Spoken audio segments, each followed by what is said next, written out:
since 2015 and was chosen as Toastmaster of the Year for the term 2016 and 17. Currently, she is serving as CGD Team Coordinator for the third year in Kuwait. She is a member of 4 clubs while leading a busy schedule at Workfront as team leader at American University of Middle East. Please help me welcome DTM Ola Rashid, our Master of Ceremony today. Thank you so much, Sergeant at Arms. Now it is the time for me to present for you our Chief Sergeant at Arms, Toastmaster Shiam Sonder.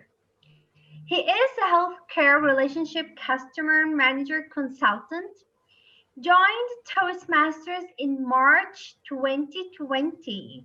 He's so new, Toastmasters. Currently a member of 2 clubs and serving as an EXCOM member. Ladies and gentlemen, I would love to welcome all of you to Elite Debaters meeting number 62. Today we will witness the 5th debate in our debate championship. We have 2 amazing teams, Elite Spartans and Debate Musketeers. And they will debate about boarding schools, whether they are good for your child in the future or not. So we will see that during the debate. And before we start our meeting for today, of course, there is a captain for any Toastmasters club. And our captain, he's so enthusiastic Toastmasters. I do believe he have been Toastmaster for maybe 2 years or maybe more. I don't know. But I can count it many years because of all the achievements that he has done, especially for elite debaters. So, ladies and gentlemen, please welcome with me the President of Elite Debaters, Toastmasters, Anwar Adam. Thank you, Chief Sergeant at Arms, for that warm greetings. And good evening once again to all of you, all the guests here. Good evening and welcome to Elite Debaters. Now, for those of you who are here for the very first time, let me a bit elaborate about our club. Our club is a debating club, and we are the only Toastmaster debating club in Kuwait.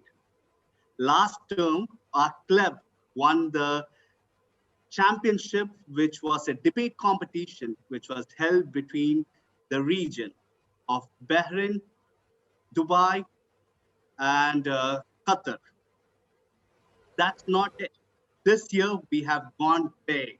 We have gone international. We have 4 international members in our club this term, and we are looking forward for more international members to join us. We have been specialized in debating, and part of that, what we are doing today is we have divided our members into different teams so that they can practice their debating skills and get better with it. So that's a bit about our club. I welcome each and everyone, and we are anticipating and waiting for the big debate today. And also we have few keynote speakers who is already in the room. We will warmly introduce them shortly. But before I move on, I need to really appreciate and thank 2 key members here. The first is from the District 20, Hussein Riyad, who is here, who is the head of Arabic Affairs, and who is also our guest speaker, and also our keynote speaker, DTM Patrick, who has accepted the invite and joined us. With this note, I officially announce the meeting as open. And back to you, Chief Sergeant at Arms. Thank you so much, Toastmaster Anwar Adam. Now, district leaders are really important members for any Toastmasters club because they are the ones that we look up to, the ones that we learn from, and the ones that we absorb the positive energy whenever they join our meetings. And today we are so delightful because we do have an amazing Toastmasters, and he is for this year District 20 the head of the Arabic affairs. He has been in Toastmasters since 2013. He served in all the EXCOM office positions in the club. And currently, he is the president of Stars Toastmasters Club, and he presented a lot of educational workshops. He won first place in Kuwait in the contest of humorous speech, the Arabic contest, and the evaluation contest. And he is the tag champion in evaluation for in 2018. And he was the head of education for the tag in 2020. Ladies and gentlemen, with big applause, please welcome with me the head of the Arabic Affairs of District 20, Toastmaster Hussam Riyad.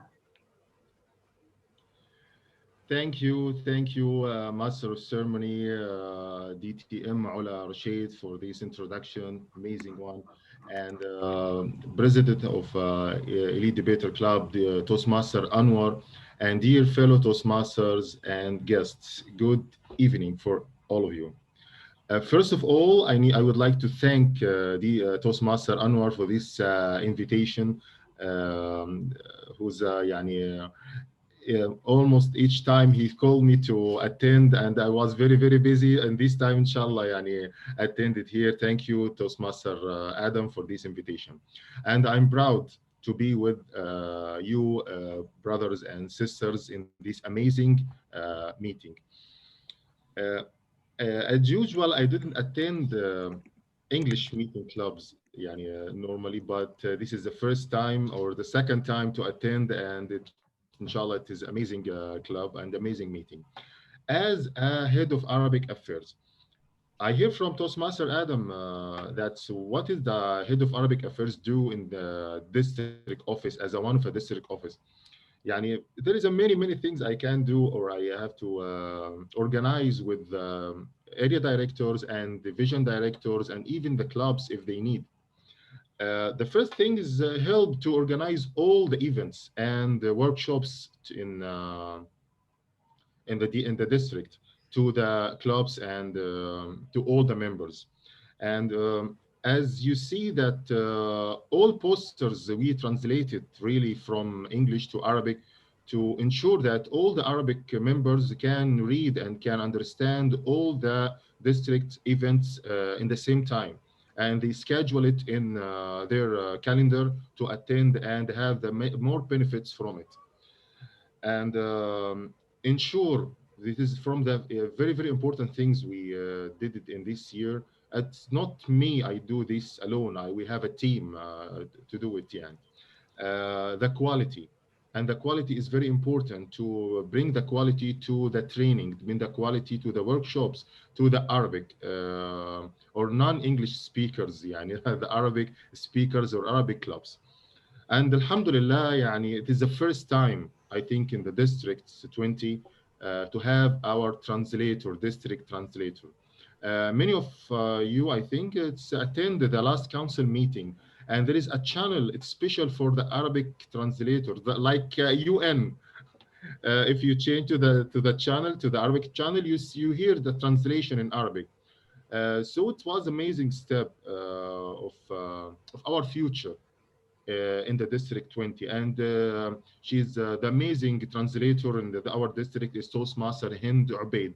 I think you all you know her well. She's amazing person, she's amazing lady. Clapping, yes, she's very nice and very active. My word to the Arabic to join each Arabic clubs to the Toastmaster community more and more.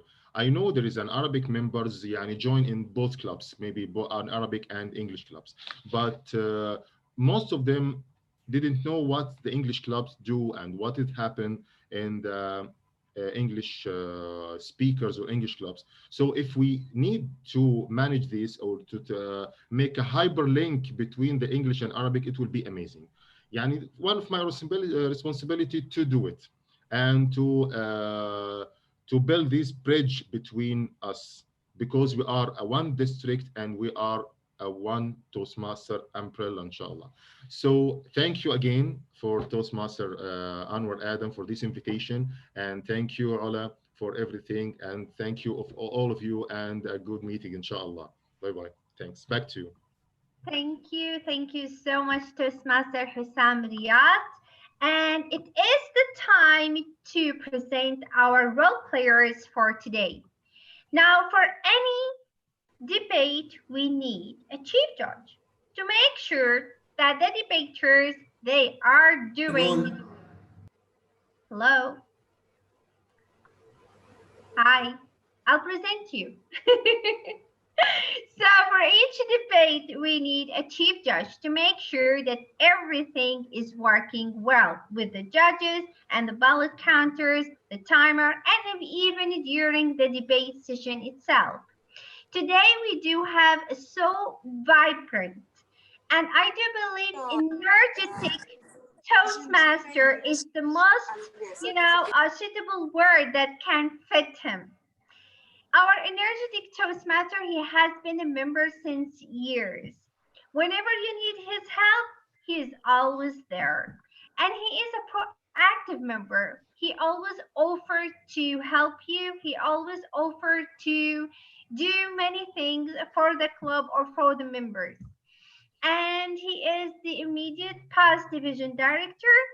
So please welcome with me, DTM Morley Manohar. Thank you very much, our MC.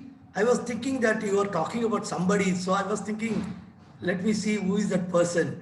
But it's amazing to know that it is me. Thanks. As a chief judge, my role is very simple. I'll be doing nothing except distributing the work to everyone, and I have a panel of judges who will be helping me to select the best debater. When my time comes, I will give the results. That's all is my role. And I wish both the teams all the best, and wish the contest and the debate best of luck. And over to you, our MC DTM Ola Rashid. Thank you so much, DTM Morley Manohar, for this. And of course, role players are really important. Today, we do have, can I see the slides, please? We do have many role players today, and the most important is the ballot counters, right? Okay, so we do have Toastmaster Inu, and we have Toastmaster Patricia, who will be helping the chief judge in counting the ballots. And our next role players, the timers, which is there are the most important people who will be timing every single person who will be speaking through this platform. So we do have Toastmaster Tasneem and DTM Noor Muhammad. And now,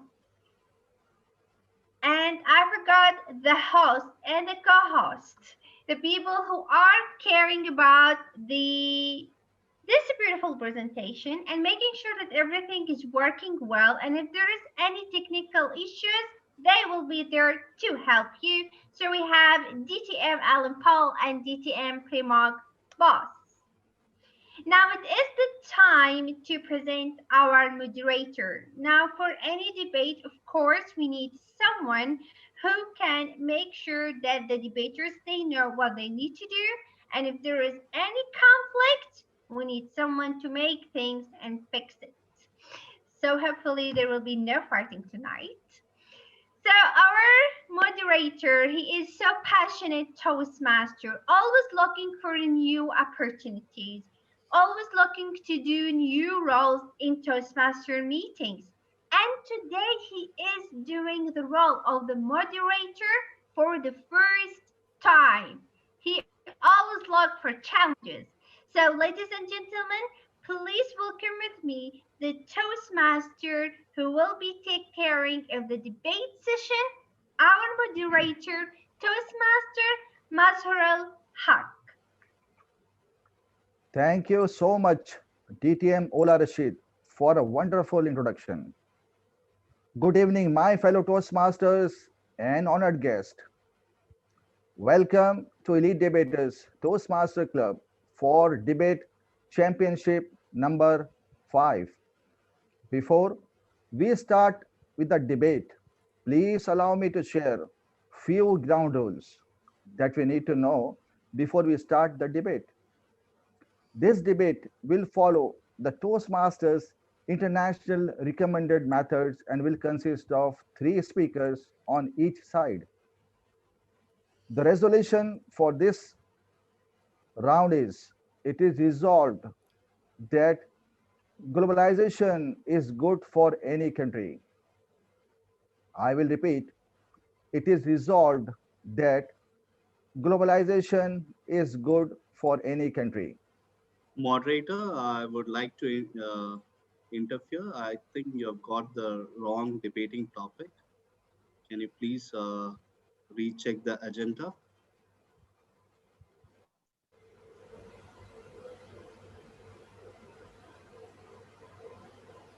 It's on the screen now. So, moderator, please note it's on the screen. It is resolved that boarding school education helps your child with a better future. I will repeat, it is resolved that boarding school education helps your child with a better future.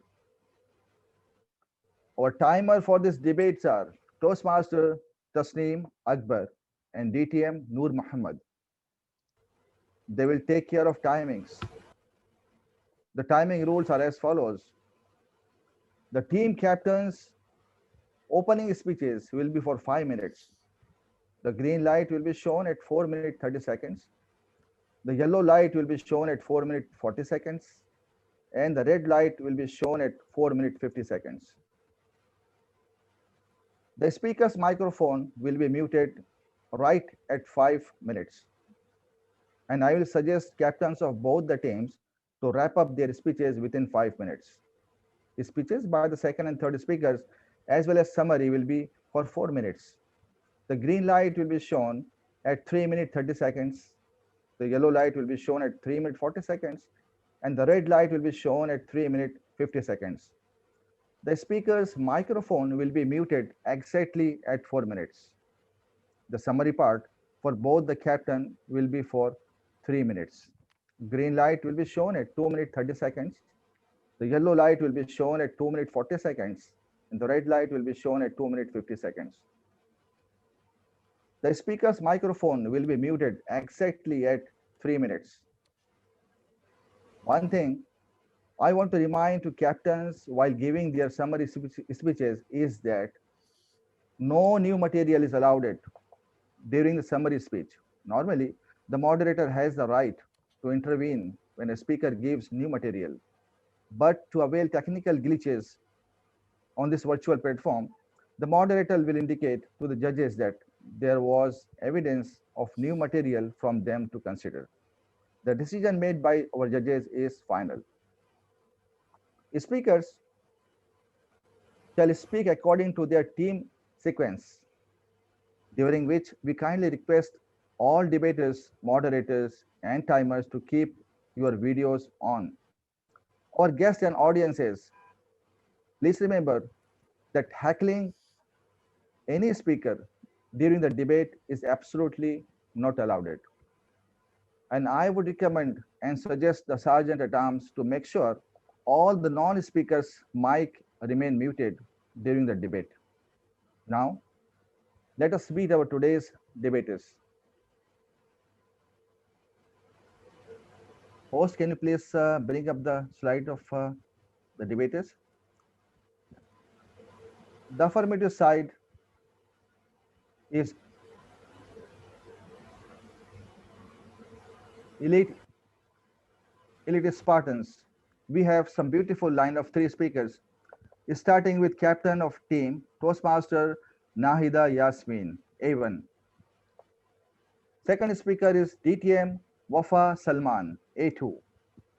And third speaker is DTM Rohina Akil, A3. Negative side is debate mosquitoes. Can you please show the slide? Yeah. The team captain is DTM Sangeeta Animolam, N1. Second speaker is Toastmaster Sohan Abdul Munaf, N2. And third speaker is DTM Ram Kumar, N3. A beautiful line of speakers. I wish all debaters best of luck. Before we go ahead with debate, I would like to check with Chief Judge and his team is ready. Chief Judge, are you ready?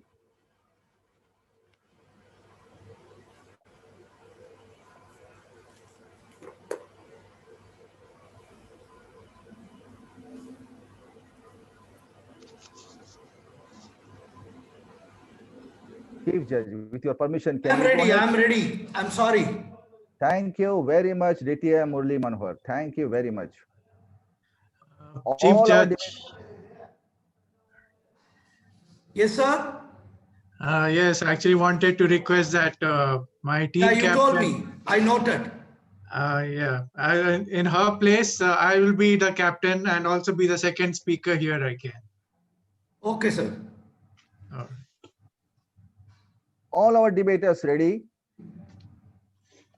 The captain, please confirm. The captain, please confirm. Okay. The affirmative, yeah.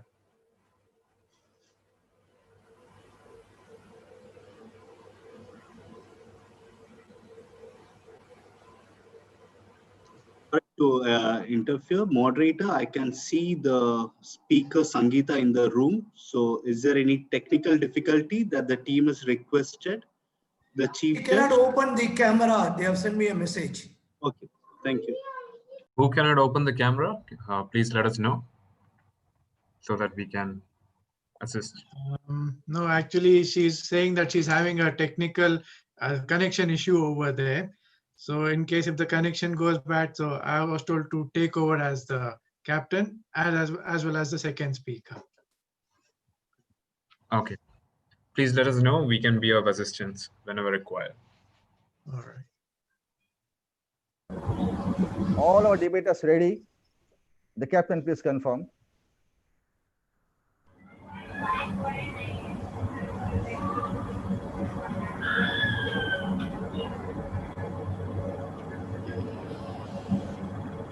All the non-speaking audience, please mute your mics.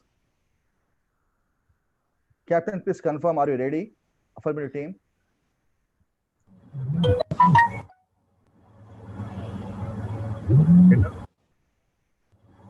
Please confirm.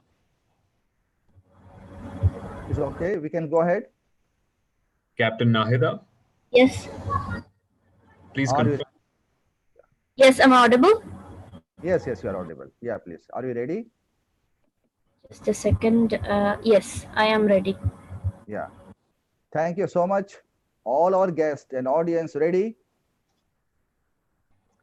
Can we have a reaction on the screen, please? Then let the debate begin and let the best team wins. Wishing all the debaters all the best of luck. I now invite our Sergeant at Arms, Toastmaster Shyam Sundar, to prepare our first speaker. Shyam Sundar. Good please. evening, Toastmaster Nahida Yasmin. Good How are you evening. doing today? Doing good. Are you ready for the debate? Yes, I am. Thank you. May I remind you to pin the timer, please? Yes, I have I've pinned the timer. Sergeant at Arms, can I please interrupt here? Nahida, can you please rename yourself to A1 instead of N1? Someone named me. Yes, I will just do it. Okay, no problem. We are going to rename you, so no issues with that. I did it. That's it. Thank you.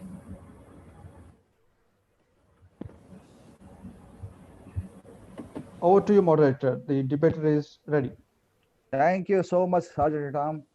Toastmaster Nahida Yasmin. Best of luck. Now stage is yours. You can go ahead, please. Okay, thank you so much. You pin the, did you pin the Moderator? time? Did you pin the timer? Yes. Yeah. Okay. Moderator, worthy opponent, team, Toastmasters, and guests. Good evening. Tonight, the debate topic is resolve that boarding school education helps your child with a better future. And these, let me share my screen. This will be the definition of terms that we have agreed upon with our affirmative team. That is, boarding school education boarding school as in schools that provide education for pupils who live on the premises, as opposed to a day school. Education, it is the process of facilitating learning or the acquisition of knowledge, skills, values, beliefs, and benefits and habits. Helps, meaning make it easier or possible for someone to do something by offering them one's service or resources. Child, meaning a young human being aged from 10 to 15. Better, meaning more desirable, satisfactory, or effective. Future, meaning time regarded as still to come. Tonight I will be discussing about as an affirmative team, I'll be discussing about how boarding school provides qualitative expanded activities and holistic development. I'll be also covering on how it provides an academic advancement better than the private or public schools, and also how it opens up to wider cultural diversity. My team member Wafa will be discussing on the how boarding schools helps in self-reliance, self-confidence, and social confidence in the child, time management, and how it improvises the time management and discipline, and how it also helps the child to discover independence and manage priorities. My team member Rohaina will be discussing on bonding and building relationships, encouraging decision making, and high moral character. Now I'll be moving on to covering my points that boarding schools provide better qualitative expanded activities and holistic development. The education of our children encompasses a much wider emphasis, and extracurricular activities represent a substantial part of educational experience. While it is common for public and private schools to offer these staples such as football, basketball, baseball as a choice in a single physical education period, it is not always common to offer alternatives such as karate, horse riding. Boarding school students enjoy more varied activities because the mission of most boarding schools is not just to provide a stronger education, but a broader education. Sources taken from the AndersonEducation.com says that in typical UK boarding schools, there are over 30 different activities from which the child can choose, and everything available in the same ground, basically meaning that the student does not have to, just like a day or private school, does not have to walk and consider the distance. Rather, he can just move on and as the whole schedule is given in the boarding school, he can just move on to the schedule and just move to different rooms for his different activities rather than traveling far somewhere else. And considering the time and the distance, this is a very good opportunity for the student to learn better and have access to all the activities that he chooses. And everything in the boarding school provides a very qualified teaching. For example, TAB's study shows that 90% of boarding school students report that their teachers are high quality, whereas only 60% of private day and 51% of public school students would rate their teachers as high quality. So basically, the 90% of boarding schools have access to qualified teachers, basically the first class education children are having access to. My second contention is the academic advancement and how it helps to how it have access to a better academic advancement. The TABS study surveyed more than 1,000 boarding school students and alumni and compared them to 1,100 public schools and 600 private school students.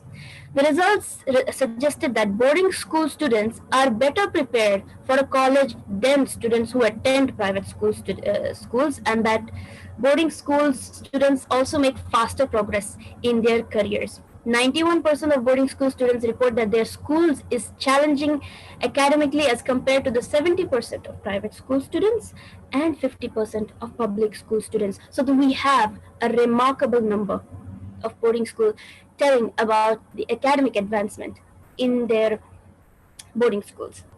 By the end of their career,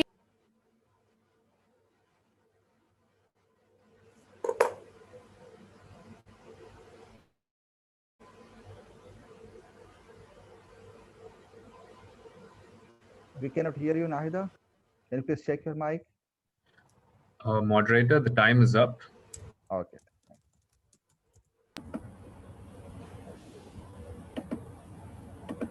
That was a beautiful speech. Thanks a lot, Nahida. Timer, please give 30 seconds for judges to mark their ballots.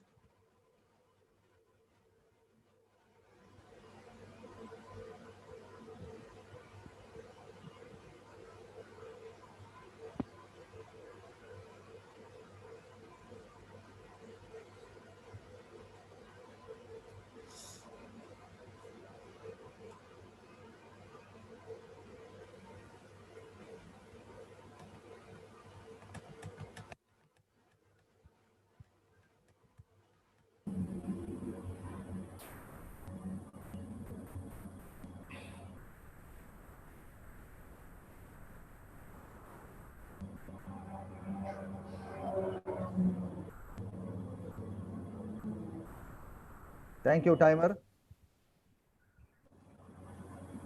Sergeant at Arms, could you please prepare our next speaker? Good evening, Toastmaster Sangeeta Animula. Good evening, sir. How are you Toastmaster doing Sham. today? Good. Just praying that my audio will be okay, internet will be okay. Have you pinned the timer one, please? Timer 1. Ah, yes. Okay, are you ready for the cross-examination and debate? Yes. Over to you, moderator. Our Thank debate you. is ready. Thank you, Shyam Sundar. DTM Sangeeta, you have 2 minutes to cross-examination Nahida Yasmin. Are you ready? Yes, I am. Yeah, please go ahead. Captain Nahida, I have listened to your speech and I'm mesmerized with all the statistical figures that you gave. However, I believe that certain statements that you gave were misleading, and I, as an educator, felt like, where do I stand with certain questions that you have asked? For example, the first one, can you please define high quality and qualified teachers in boarding schools? What do you mean by high quality and qualified teachers? meaning And having more experienced, they are more experienced and has been in good fields before working. For example, if it's a footballer, he must have been in a great national team, coach, and then he became a football coach in the boarding school. So such as that, they give the best teachers in the local boarding schools. That's what I mean. High quality. So footballers represent good quality teachers. That's what you mean in sports. So how about public school educators? Are they like college dropouts and they don't have any experience on anything? Could you repeat your question? Are you telling that public school educators, teachers do not have any experience and they are low qualified, or they are some college dropouts that they are not qualified enough to teach the children? Have I mentioned that? Yes, because when you say high quality and qualified teachers, so public schools, what do you mean? You mean they're not qualified, is it? They give the best teachers, best qualified teachers, and giving the best in the boarding school that stays around. What do you mean by the best? What do you mean by the best? So public schools don't have best teachers? By the best means more experienced. For example, if it's a English teacher, she is also a writer, exam director in a board in CBSE board or such. So that is qualified and best qualified teachers. Toastmaster Sangeeta. Now you can go for your consecutive speech, 5 minutes. Thank you, moderator. To every child, I dream of a world where you can laugh, dance, sing, learn, live in peace, and be happy. Ladies and gentlemen, this is a famous quote by Nobel Peace Prize winner Malala Yousafzai. A child needs to laugh, needs to be happy, and since most of a child's life is spent in school, we as adults have to ensure that our children go to the right schools so they can achieve whatever Malala has mentioned. Good evening, judges, my worthy opponents, and members of the audience. As the negative team, we strongly disagree with the resolution proposed by our worthy opponents that boarding school education helps your child with better future. I was also surprised with the statements given by the captain of the affirmative team that only boarding school have qualified and experienced and teachers, and all the examples were irrelevant. There was no proper evidence to show that they are more qualified than public schools teachers. Okay, coming to my point. We, as the negative team, firmly believe that boarding school education does not help our children with a better future. I would like to state our term of definitions as follows. Boarding school, a place where pupils live and study in the same premises where lodging and meals are provided. Better future here for us is mold the child into a better person, both in personality and characteristics. Ladies and gentlemen, to begin with, our team will put forth arguments to prove our case based on the following three contentions. First and foremost, freedom of a child covered by me. Second, family relationships with a child will be covered by my teammate Suhan. And third, psychological rupture will be covered by my teammate Ram. Ladies and gentlemen, education is an enlightening experience. Every child has the right to get knowledge and experience in a place where their freedom is not denied. Freedom here means the right to do what they really want in life, the right to choose their passion, the right to be unique and creative, the right to seek knowledge in their own way with the guidance of their parents and teachers from public schools.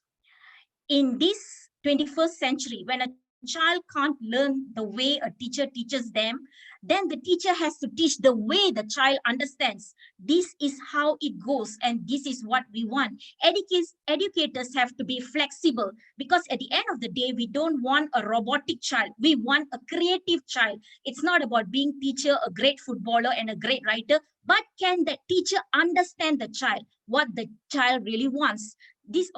This doesn't happen in boarding school. Everything is fixed and planned, and a child is forced to follow exactly the syllabus, modules, and co-curricular activities that the management think it is the best. According to Peter Gray, a therapist, huge first step in movement to promote the civil rights of children is to show people the evidence that children are happier, learn more, safer, and better off in the long run as well as the short run when they have ample freedom to pursue their own interests than when they are continuously controlled by adults. Fleeing the nest and living far from home can be a big challenge for many children. The children will lose their freedom. Children will be isolated from their parents or their homes and will be forced, I repeat, forced to follow strict rules and regulations in the name of giving them a bright future. My worthy opponents, please don't live in denial. The moment you force your child to be in a place far away from their homes, from you as parents, their siblings, their childhood friends, the environment that they grow up, and ask them to stay in a place where they are timed for everything, when to eat, when to sleep, when to play, when to do all the tasks, and the scary part is they are monitored 24/7, the children will be in trauma. They will have mental disorder. Their wings will be broken. They lose their freedom to be a normal, ordinary child. Ladies and gentlemen, putting the child in a boarding school is exactly similar to the lockdown we adults go through during this pandemic. Of course, you'll say it's for our own good, but touch your heart and say that lockdown is okay as long as we think we are safe. Lockdown is not okay, especially for a long period of time. Same goes to a child. We do not have any right to clip their wings and take away their freedom and put them in a place where we don't really know whether they are happy or not to be treated like in the military camps. Can they cope with planned tasks and activities that can make them hardly breathe? Ladies and gentlemen, my worthy opponents, what is boarding school for you is a child prison for me. My worthy opponents, give the child the freedom to follow their passion, what they really want in life, what they want to be, what they want to study, how they want to study, what subject they want to choose. Don't put them in a place where everything is given to them and told them, look, this is how you should study and this is what you should study. You should get an A, and it is like giving them exam oriented. It's all exam oriented. You're not giving the Thank you. That was a wonderful speech. Timer, please give 30 seconds for judges to mark their ballots.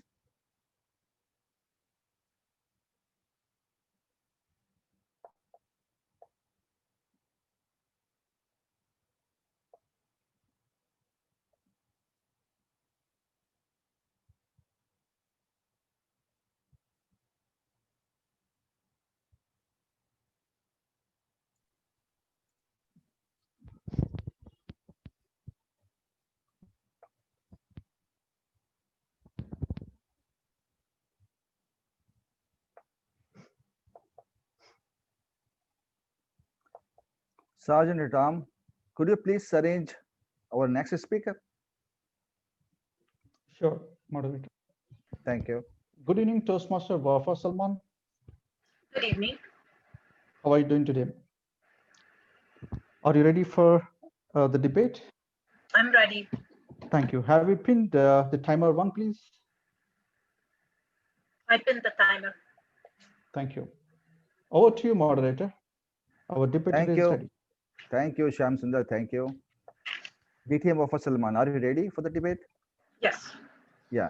You have 2 minutes of time to cross-examine Sangeeta. Please, your time starts now. Please go ahead.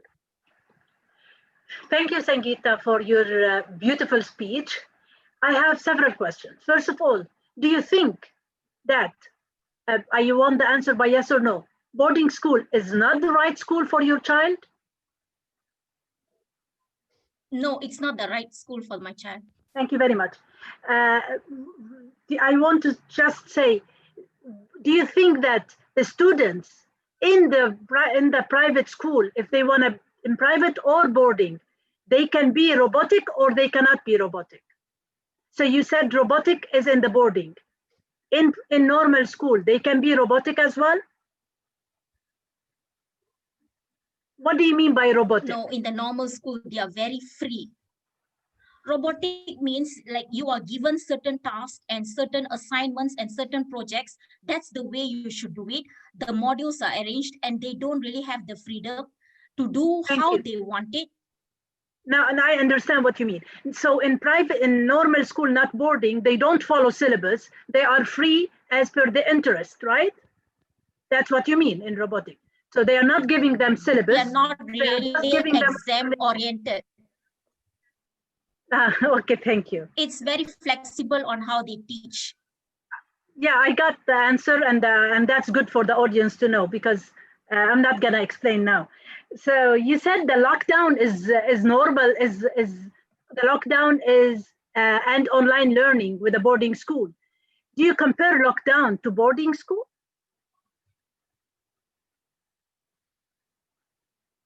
Yeah, you stay in an environment where you feel safe and then you feel that you're protected, you're given everything. However, that is also a pressure because you do not have the freedom to do what you really want. It's what the management and what the teachers want. It's not what the child One wants. last question.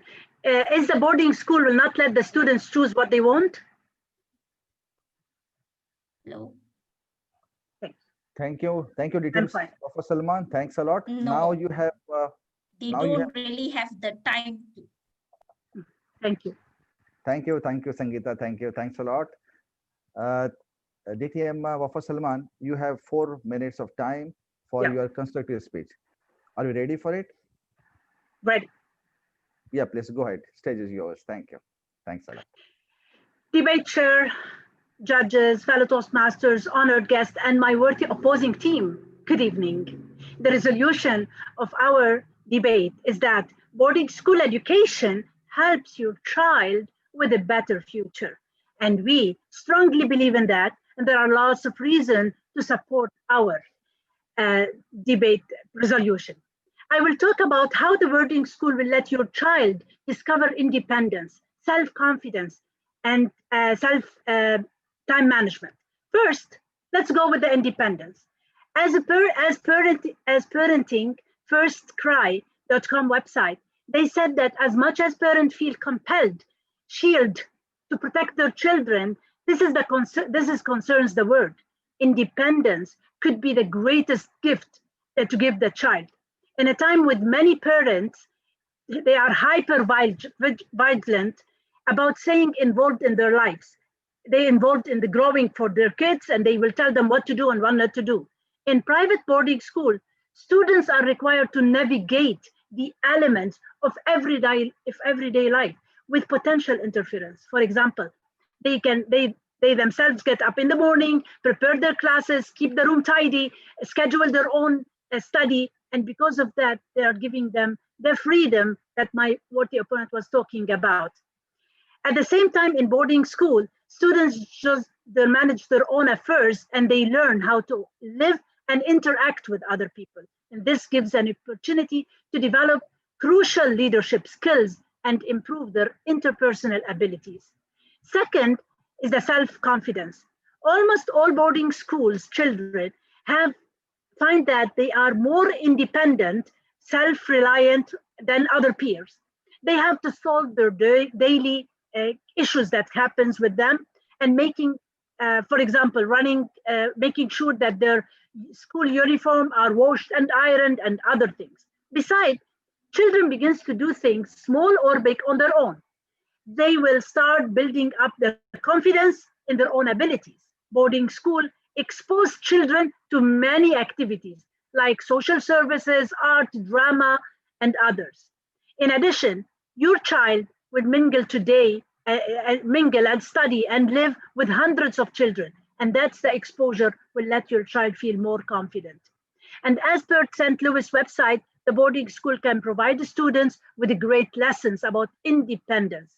Students not only have to charge of many tasks involving of their academic success, they will also charge their personal needs. And as per Riverside Military Academy, in order, even the military that my worthy opponent talked about, in order to succeed in a college, a student must be able to balance their time. Many college students are working, taking classes, balancing social obligations. In boarding schools, students have to learn how to manage their free time to get their homework done, participate in extracurricular activities. To conclude, a boarding school, your child will discover independence and manage priorities. And they get themselves in the morning, prepare their classes, and make their schedule ready. They have to solve their daily issues, like organizing anything for their daily life. And in order to succeed in a college, a student must be able to balance their time. So we strongly believe that boarding school will give better education to your child. Back to you. That was a wonderful speech. Thanks a lot, DTM Wafa Salman. Timer, please give 30 seconds for judges to mark their ballots.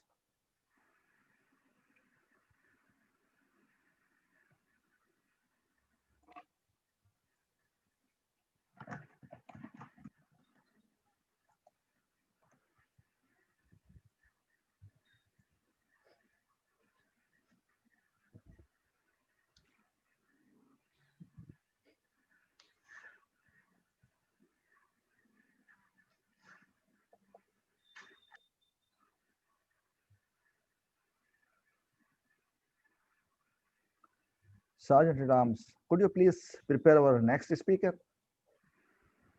Sure, moderator. Good evening, Toastmaster Sukhan Munaf. Good evening, Toastmaster Shah. How are you doing today?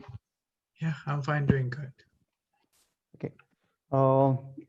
May I remind you to pin the timer 1, please? All right, let me just wait. Okay, yeah. Are you ready for the debate? Yes, I'm ready. Thank you. Thank you. Over to you, moderator. Our debater is ready. Thank you very much, Shyamsundar. Thanks a lot. Toastmaster Suhan Abdul Munaf, are you ready for the debate? Yes, I am. Thanks a lot. And you have 2 minutes of time for cross-examination to Wafa Salman. Your time starts now. Please go ahead. Yeah, thank you so much. Toastmaster Wafa Salman. First thing I would like to ask, I would like to thank you for your very apprehensive speech. But what I have, something hit my mind is that you're talking about independence over there. And you were just saying that, when the child who is in the boarding school learns to become independent, they do about they're tidying their clothes, they clean the uniform themselves, or they do a lot of activities. But doing this, doesn't it sound this is called independence, or this is called discipline? Doesn't matter, independence or discipline, it's the same time. I talked about independence, but it gives discipline as well. Yes, but when you said about independence means freedom, but you talked about discipline there. That's what I have seen. I don't agree with you. I don't agree with you. Independent is freedom. And even freedom, it should be controlled. But independence is to be in control of your actions. It's not to do whatever you want to do. Be in control of your action. You are independent. Even our underworld dawn is they also work independently. I hope you're aware of that. So that's what it is. And you're talking about self-confident. How do you, really see that they're self-confident about this? Because most of the time the children don't open up. Do you think being in a boarding school, the children open up? It will, because they have to be strong. Otherwise, they will pass through difficult time. So they have to stand for themselves. And if they are in a boarding school, they will build in them the confidence to stand and talk and fight for their rights. Otherwise, they will follow the others, and if they are not like that, they will fall in big mistakes. So yes, I tell they will be independent, confident more than other students. Thank you, Suhan Abdul Munaf. Now you have 4 minutes of time for your constructive speech. Please go ahead and start your speech now. Suhan Abdul Munaf, are you there? Yes, okay, I can be heard, right? Yes. All Loud and clear. You can go ahead, please. You have 4 minutes of time. All right. Good evening, fellow Toastmasters, worthy opponents, and the parents of the concerned children. Do you really want your kids a better future? According to me, I would say if you want kids better future, it's only you who can do that, the parents themselves. But if you think that you're sending your children to the boarding school will give them better future, you got to really think again. So as per the study done by the psychologist Edison, they said that when a child leaves the warmth of the house and comes to live in the community of the students and teachers at the boarding school, they go through a considerable amount of psychological changes, from the feeling of loss of family life till the time they grow up as adults.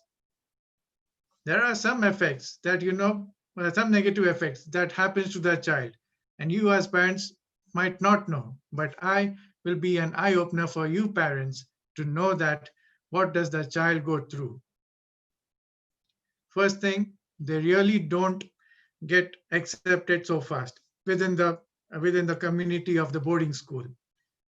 When they try to adjust themselves in that environment, they all will be so slow in that matter that they cannot really they don't feel so protected, so warm that they don't get the house over feeling when you're in a boarding school. Because when, as a kid, I still remember that, when we are supposed to get up and take a shower in a cold water. And also, you had to eat on time. You have to eat what is given. You cannot, eat what you want to eat. That's what this acceptance is, not so easily happening among the children. But another reason, why these children don't grow up so fast, because they feel lost, abandoned. That when they go home, they all have a feeling that my parents don't love me because I'm so and so child, and this remains. This notion remains in their lifetime, that even when they grow up, they don't have the relationship with their parents at all. They all just keep hating their parents for this reason. And they all go through a stress, and that they don't, whatever they go through, they want someone. They don't have a friend over there. They all be under strangers, if the strangers that they cannot share their feeling. So in the end, they only look for the parents, and when their parents are not there for them, they're gone into depression. Is that what you want, the parents of the concerned child? And also another thing is that they also go through a bullying, that you can, and that gives a big effect, that they either have two options: either you die or you survive. Once they survive, their life will be that they go into the materialistic world, that they all will be in this experience.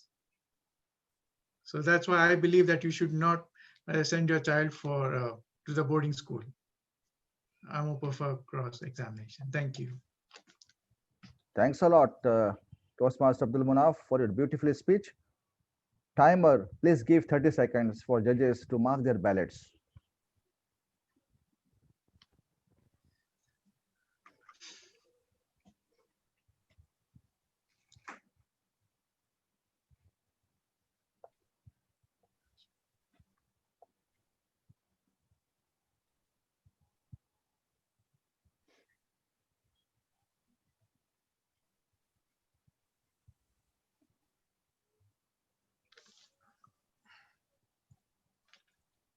Thank you, timer.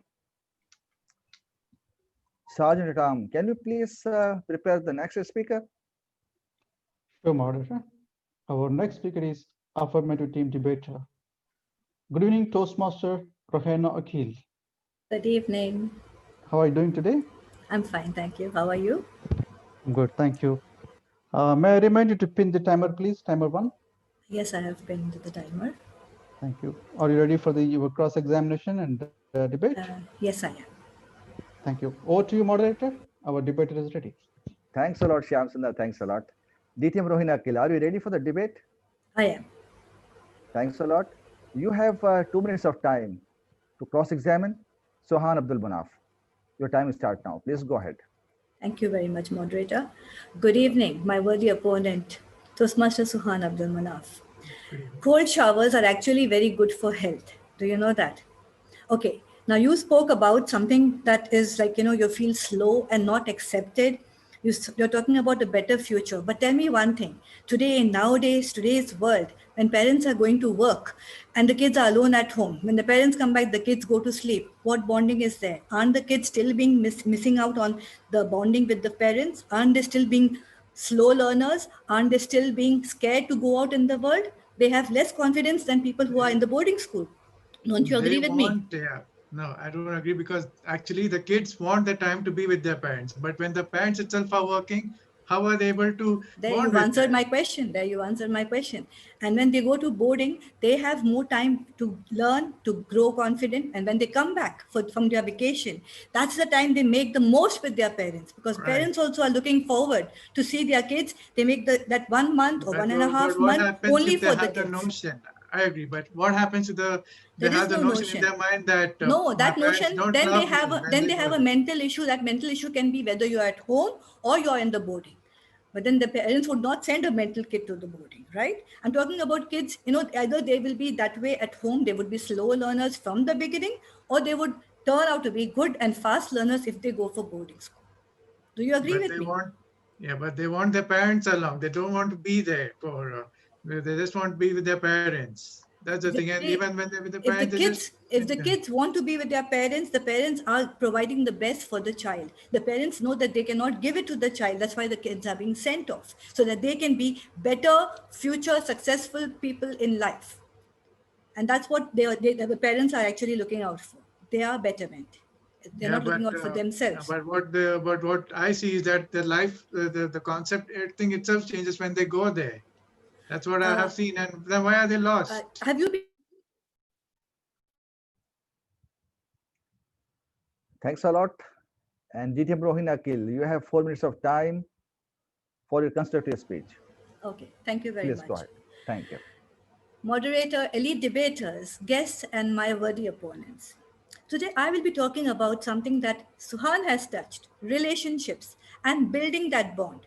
Now, don't you agree with me from a global perspective that when students are enrolling from all over the world, you are meeting people from diverse fields, diverse countries. And what does that make you? You make a relationship. You build bonds with them. They have to grow up with others from the diverse backgrounds, and they do. It not only helps them to ease themselves into college life, but also become more empathetic and sensitive to each other. It improves their cognitive skills such as critical thinking and problem solving. Students who tend to share only their point of view are called selfish. But here they are open.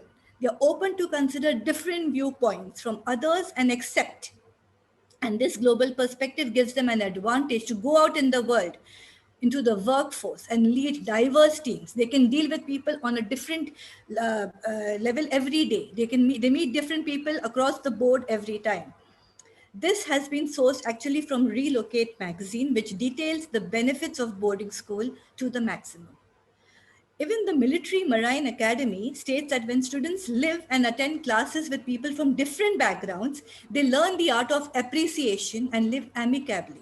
Some may even learn the basics of another language, and they become bilingual in no time.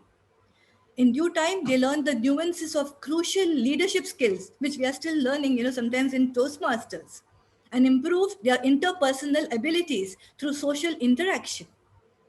Boarding school is a transformative experience in learning about the real world, something that most people do not get till they reach college. Coming to another point, classroom sizes are small, and what happens is it builds relationships with mentors. You get mentors, teacher-student interaction, a priority which is required. Here in normal schools, that is lacking. And as children mingle, study, and live with hundreds of other children, they learn how to transcend their differences. Being a part of such a vast group at the core of living, and most pupils, they emerge as healthy social beings. This has been sourced in environmentalconscience.com. You all can check that out. The relocatemagazine.com has articles relating to boarding schools, allowing children to unlock their full potential. And with more time to pursue their interests, the boarding school environment encourages discovery and growth. They learn to make choices responsibly, independently, and most boarding schools adhere to higher moral codes. That is my third contention, because this builds up a person's moral character, such as ethics, honesty, teamwork. They learn teamwork with others. And living in the environment, they continuously practice values and manners until it becomes so sorry. Until they become good human beings.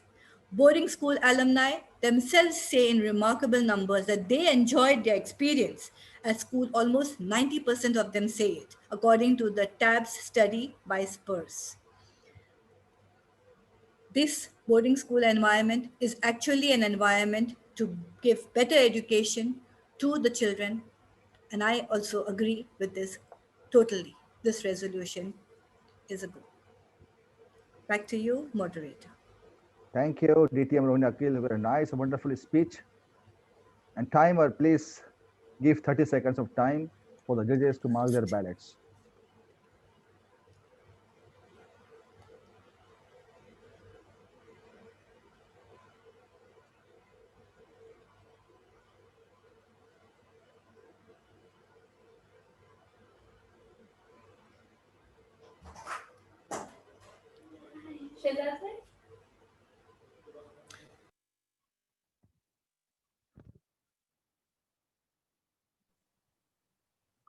Sergeant Ram, can you please prepare the next speaker? Certainly, moderator. Our next speaker is Negative Team Debater, N3. Good evening, Toastmaster Ram Kumar. Good evening, moderator. Loud and clear? Yes, sir. How are you doing today? Fine, thank you. May I remind you to pin the timer, please? Timer 1. Yes, I pinned. Thank you. Are you ready for the debate? Yes, I am. Thank you. Over to you, moderator. Our debate is ready. Thank you, timer. DTM Ram, good evening. How are you, sir? Fine, thank you. Are we ready for the debate? Yes, thank you very much. Thank you. You have 2 minutes of time for cross-examination to DTM Rohini Akhil. Please go ahead. Good evening, wonderful Rohini Akhil, my worthy opponent. You mentioned real world, learning about real world. You mean community, associating with community and our society in congregation? Yes or no? Yes I didn't or talk no? about society. I did not talk about society. Learning about real world, child learning about real world. Okay, I get you. Crucial leadership skills, what age you're referring to? Because our You better learn how to be a future good of our team. children. You're You talking learn to about be a good leadership. leader. Yeah, Like, good leader with other you people. mentioned about When the you have a military. team. You mentioned about the military academy. What is it? How it is referred to the child progress in the military academy? Oh, You're there also talking you're about the taught proper boarding school. discipline. Yeah. Now, You're taught discipline, problem and both of solving. them are very much Problem solving. comparable. You mentioned about the problem solving, critical thinking. It is all mentioned about the yes, painted from the Toastmasters. Probably you are into the dynamic leadership. I would like to know that a child education is not limited to the critical thinking. It's personal well-being, well-grooming, good Actually, I don't know life, if it's a good question or family, you're giving statements or good you're just reading family, out. isn't it? Yes or no? It's a summary. I Yes feel it's or no? more of a summary of my speech here. No. I didn't Yes get or your no? question. There was Okay. no question. You mentioned about You ethics, said a statement, honesty, not a and question. teamwork. One more If you question. ask me a question, I can answer you yes or no. You didn't ask me a question. You mentioned about ethics, honesty, and teamwork. How about Yes. humility? Oh yes, all that will come. Actually, I based No, on it a will few not more come. You words. did not mention that. Okay, I did not Okay. mention it, but it's a part of it. You said It all well-being. comes with humility. Will be a part of your ethics. Social Right? well-being. You mentioned about the social being, well-being. How do you define social well-being? Social well-being is when you're amongst good people, amongst all Okay, the it good is for people. you. What age you're referring to the child when you consider the social well-being? The definition was given in the beginning. The child What that do you goes say? to boarding What do you school. feel? I feel Okay. a child who's responsible enough to go to a boarding school. I mean, How who does has to go child to reflect on a social well-being? How does he know actually what is social Child is taught. Child is taught how to have special taught? social being. Who should be taught? Parents the or child, a boarding school? Both. Till the age of 10, the parents are teaching, and then it's the boarding school which will teach you. What is you your learn opinion more. about You all have additional learning at the boarding. Thank you, DTM Ram. Now you have 4 minutes of time for your constructive speech. You can go ahead, please. Start your speech now. Thank you.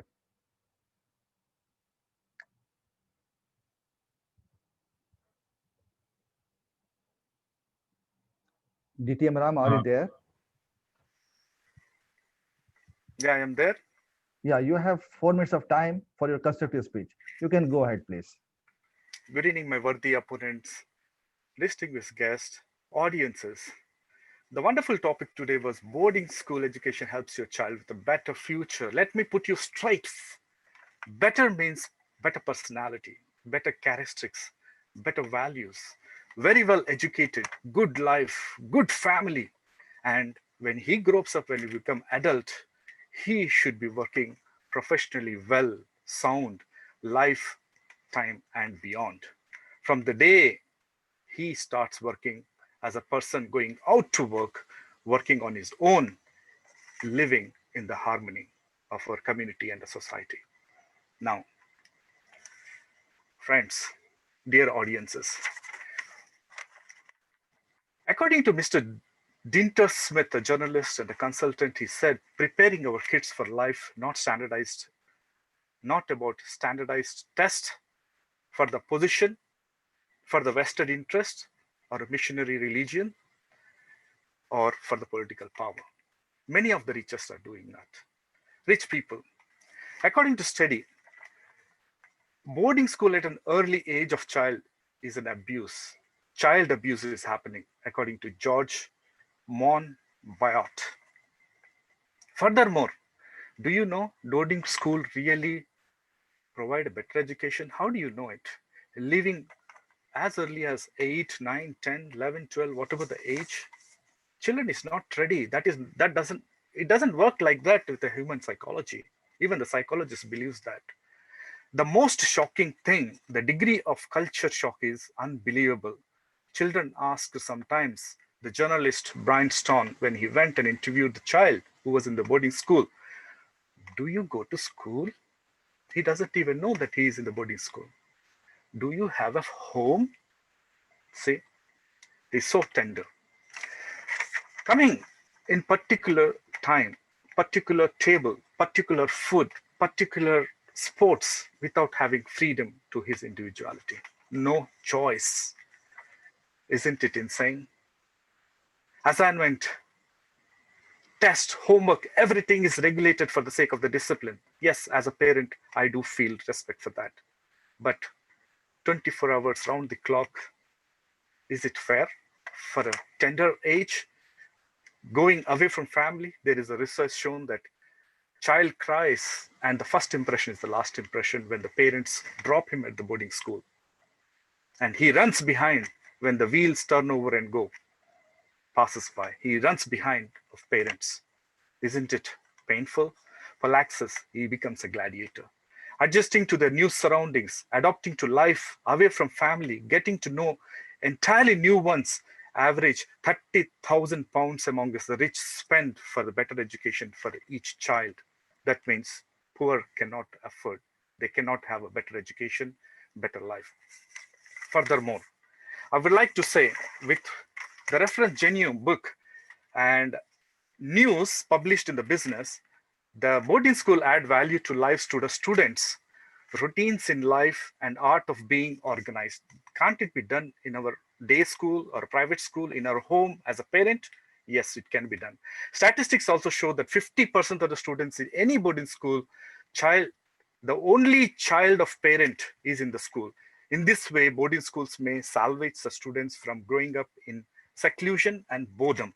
According to educators' point of view, they promote the fact that boarders live out values like confidence, humility, resilience, courage, kindness, determination, and hard work, but they are just mentioned in the passing in the regular classroom teaching.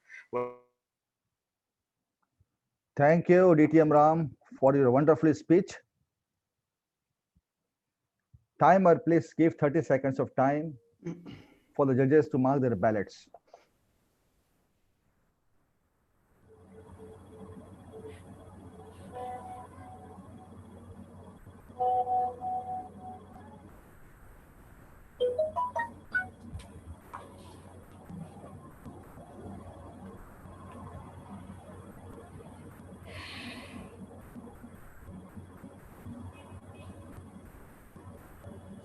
Sergeant at Arms, please prepare the affirmative A1, Captain Nahida Yasmin, for the cross-examination 2 and 3. Sure, moderator. A1, 2 and 3, yes. Toastmaster Nahida Yasmin. Yes. It's time for you to cross-examine N3. Are you ready? Audible. Have you pinned the timer, please? Timer 1. I have pinned the timer. Thank you. Over to you, moderator. Thank you. Thank you, Shamsundar. Thanks a lot. Toastmaster Nahida Yasmin, are you ready? Yes. You have 2 minutes of time to cross-examine DTM Ramkumar. Your time starts now. Please go ahead. It was a remarkable speech, DTM Ram. I have just few questions about all the statements you have made. One of them is that sending your child to the boarding school is like a child abuse. Can you tell me from which evidence or from which website have you taken that? The psychological rupture, the child abuse, I will like to refer to you to. Can you see? ITV published in the UK on 16th February 2018. This article and the video contain material you may find distressing. It's the documentary in the UK boarding school, hundreds of people accused of carrying out sexual attacks in recent years and dozens ongoing police investigation. You see the bound, 425 people have been accused of carrying out sexual attacks on UK. Is it not a child abuse? What do you mean referred to? There are at least 31 ongoing investigations, and over half of the forces responded, meaning the total figure is likely to be far, including the Pat. Yes, the Philip story, it's also a lamenting story. He was suffered. He had a child abuse and interviewed exposing the systematic. If you want more, another. It's Roy. not cool. It's not in a normal. Alex Renton is also gone through the child abuse. Furthermore, the studies have gone through in many ways as known. There are statistics in the reference material which has shown us in the Patridge. Shavinian in 2004, it has been published, it is written, the symptoms and behaviors proposed and classified in the boarding school syndrome. Talk about it. The point is invalid completely. No, I'm talking about the child abuse. Yes, I'm talking about the child abuse. The child abuse they are matured and they have come DTM Ram, please give a chance to ask the question. DTM Ram, please give her a chance to ask the question. My next question. You talked about the emotional aspect of the Thank you very much for your cross questions. And thank you very much, all the speakers. Before you go for the summary of captains, would you like to go for the breakout rooms? Host, could you please arrange to send to their respective breakout rooms? Yes, sure. Yeah.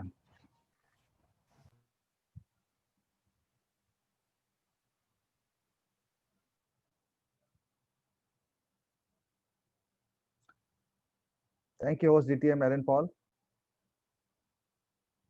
The time for the breakout room is for 2 minutes.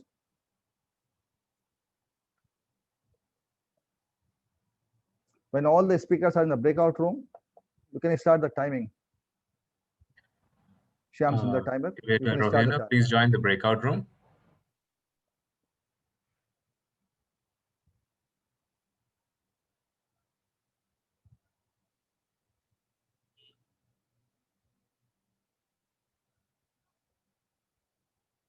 DTML and all are in the breakout rooms? I believe. Yeah. I think Rohena has some issue. Just give us some time. Yeah, sure.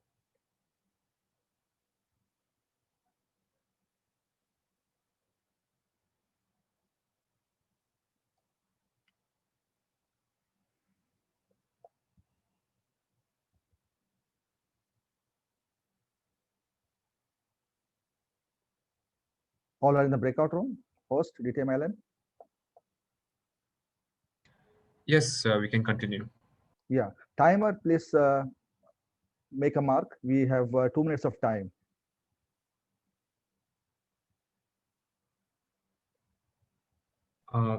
Please wait. We still have an issue. Just give us some time. I think Rohena's video is stuck.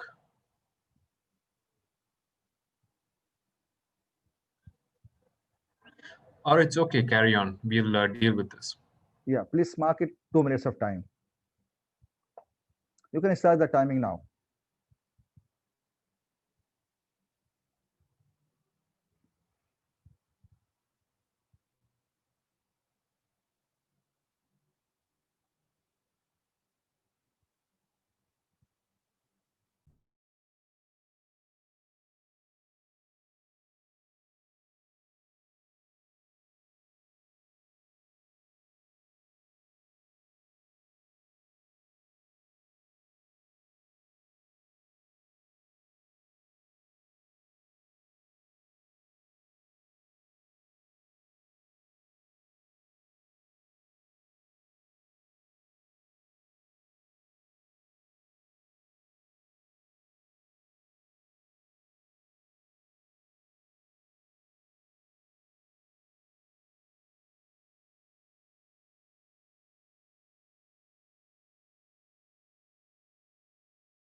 Thank you so much, timer.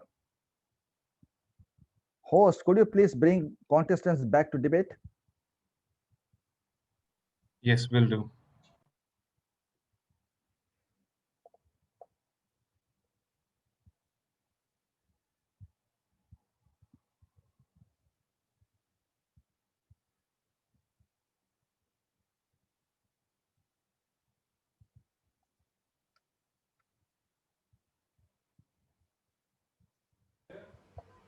Hey.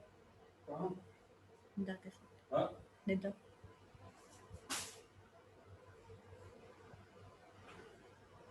Host, please check. Yes, the contestants are here. Or it available in main room? Yes, that is true. Yeah. Sangeeta's video is off, but she's here. Thank you. Thank you very much, timer. Sergeant Ram, could you please prepare speaker A1 for her summary speech? Moderator. Toastmaster Nahida Yasmin. Yes. Are you ready for your summary speech? Yes, I am. Have you pinned the timer, please? Yes, I have pinned the timer. Thank you. Thank you so much. Over to you, moderator. Our next debater is ready. Thank you, Shamsundar Sergeant Ram. Thank you very much. Good evening, Toastmaster Nahida Yasmin. Good evening. You have 3 minutes for your summary. You can start now. Okay. Dear moderator, dear Toastmasters and guests, good evening again. As we have, as an affirmative team captain, me and my team members, we strongly believe that boarding school education can provide, helps your child, helps to provide a better future. Now, as we have covered and all the studies that we have shown, it shows that compared to average students of private and public school, boarding school students succeed significantly higher rates in college and life. We have talked about how boarding schools help in having access to qualitative expanded activities and holistic development. How boarding schools helps in giving an academic advancement that will not only help you in the present time, but also in your future and in your college and in business that when you become. So we have also talked about how a child in boarding school can help develop self-reliance, self-confidence, social confidence, and how he can manage his time and discipline himself, and how he can discover independence and manage priorities. Basically, we mean independence is that you depend on yourself rather than your parents. So you depend on your things, doing your things by yourself, and that's going to help you in your lifetime and the rest of your lifetime. We have also talked about how boarding school does not fall behind in bonding and building relationships, especially when we have friends around and when we are sick and when we need help. We know the true friendship, and that's how we have a lifelong friends. How boarding schools help encourage decision making and how it helps builds high moral character. And according to all the studies that we have shown and all the evidence that we have shown, that boarding schools offer not only top academics, but also lifelong benefits and a close-knit community that students and alumni enjoy for a lifetime. These schools offer much more than the experience of the classroom and just sitting and being disciplined within these 8 hours that we have in normal schools. They also offer the students the ability to exercise independence. They work closely with teachers and enjoy friendships and that last lifelong. So consider again, boarding school education, is it like a prison as our opponent team said, or it is an expanded opportunity for your child to enjoy and learn something for a lifetime. Back to you, moderator. Thank you so much, affirmative team captain, Toastmaster Nahida Yasmin, for your wonderful summary speech. Timer, please give 30 seconds for the judges to mark their ballots.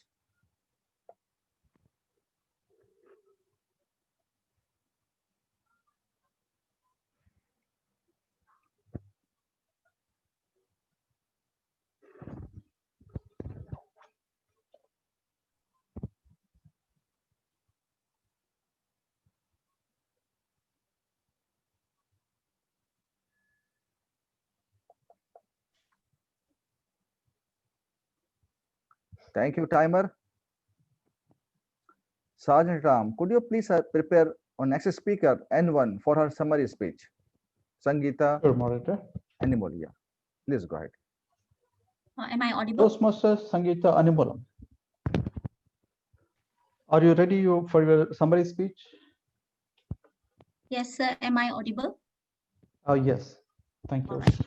I will print the timer, please. Timer.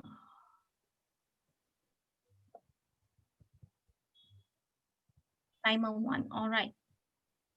Thank you. Over to you, moderator. Our Thank you, debater is timer. ready. Thank you, timer. Thanks a lot. Good evening, DTM Sangeeta. Good evening. Are you ready for your Moderator? speech? Thanks a lot. Yes, I am. You have 3 minutes of time for your summary speech. You can start now, please. Good evening again, everyone. We are here to debate about a better future for a child. I repeat, a better future for a child. But my respected opponents did not really mention about a better future, but they were busy elaborating on the beautiful and the magnificent and all the beautiful things about boarding school. We are here to discuss about better futures. So my worthy opponents, I'm not sure what if you don't understand the resolution. So the first speaker was talking about the qualification of teachers, where the footballers and the writers and chefs. So if that is what we want, we can just go to the football field and learn about football, and to the bookshop to learn about the books, instead of going to the boarding schools. So qualification of the teachers is very subjective, and it is not right to say that boarding school have better qualified teachers and public schools don't. And the second speaker was speaking about confidence level. Where do you have confidence level when the child is traumatized, is isolated, is far from parents, and they have all these things going on in their mind? They are not happy, they are not free. Where do they have the confidence? The first thing itself, they are gone. You cannot have a bright future when you have that kind of shaking confidence, when you don't know where's your real identity. The third speaker spoke about bonding.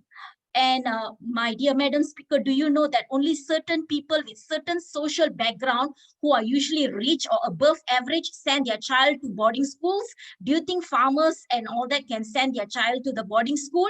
What kind of bonding are you talking about? Because in public school, we have children from the farmer's child, the celebrity's child, the minister's child, all kind of children from different social economic background mingle and bond together. That is what bonding means. Unity in diversity comes in public schools, not in boarding school, my dear speaker. And then to wrap up what my teammates and I say, we are telling about freedom. We want better future for our child, our assets. They are the future leaders. We want them to give freedom. Let them pursue the passion that they want what they really want. It's not like what other adults want. And the second thing is parents. Child meets parents. If I'm a child, when I come back home from school, I want my dad and mom to know, look, dad, I got 90 in my maths. Look, I have drawn a dinosaur. Look, mom, I need a hug. I did so well. I did this. So that is what the role of the parents. You don't get that in boarding school. The child will feel abandoned and lost. Of course, you don't really know what's going on in the dormitory. Do you know? And does this thing reveal? Are they really transparent what's happening in boarding school? Hello, they are actually monitored and organized by the certain NGOs. Ram spoke about sexual attacks. So please take note, under the CRIN, you have statistics and figures to tell that. Thank you so much, Negative Duty Captain DTM Sangeeta Animalam, for your wonderful speech, summary speech. I love the way you explain the points. I believe we all have wonderful time listening to these all big debaters. Give a round of applause to them. They have hard work and they gave the best of the best to us to listen both the points, positive and negative. And thank you so much for this opportunity given to me. Now, I'll hand over to our MC DTM Ola Rashid. Over to you. Thanks a lot.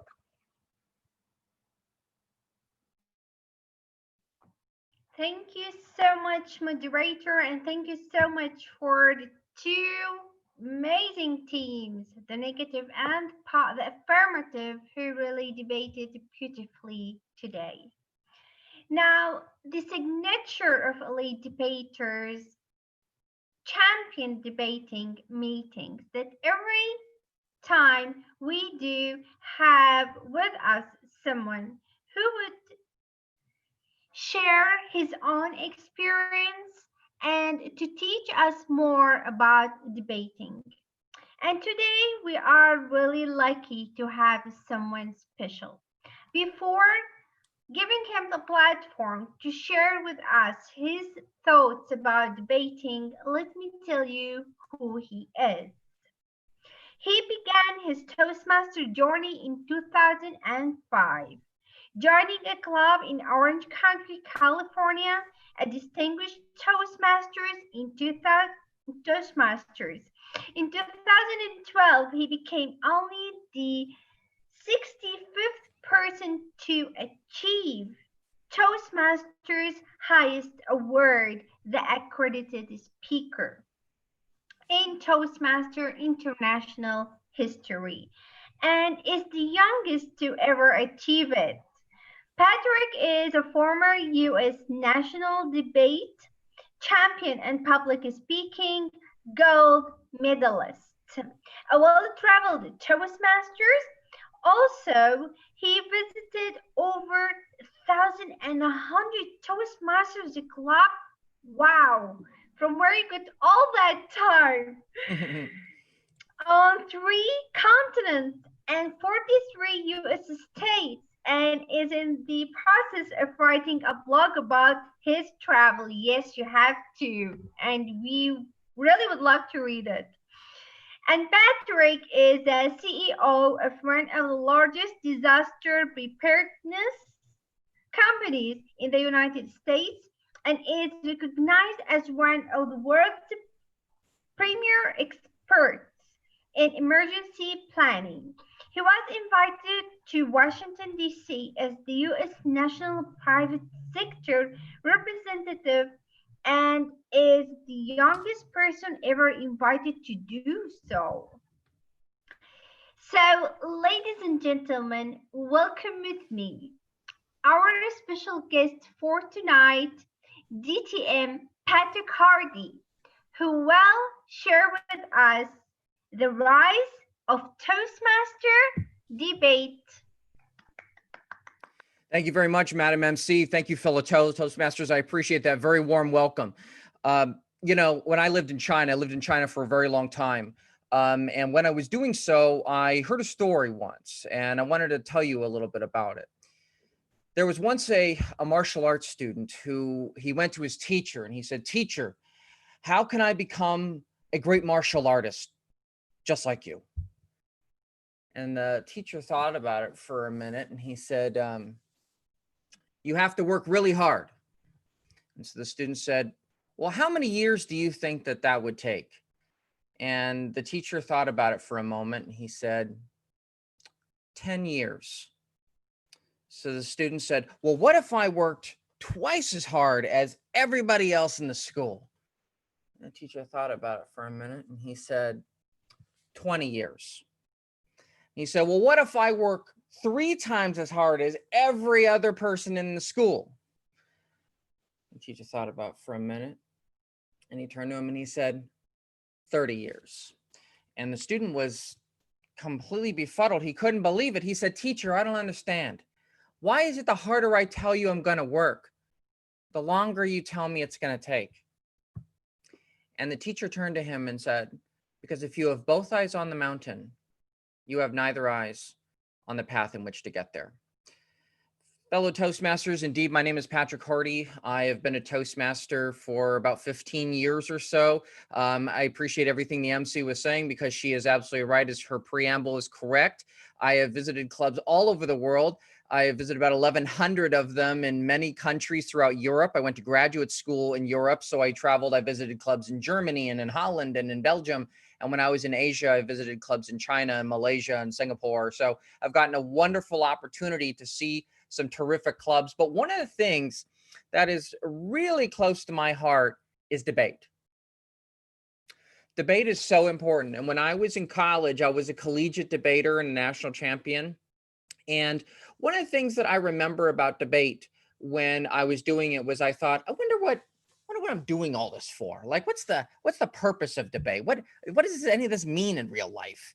You know, and I discovered that it actually has a tremendous benefit, because as we just heard a few moments ago, you hear constructive argumentation, you hear refutation, you hear the rebuttals, and all of that are critical thinking skills that I think are many times lost in the Toastmaster program. Toastmasters program is meant to develop public speaking skills. It's meant to develop leadership ability. It's meant to do all these things. But what about rhetoric?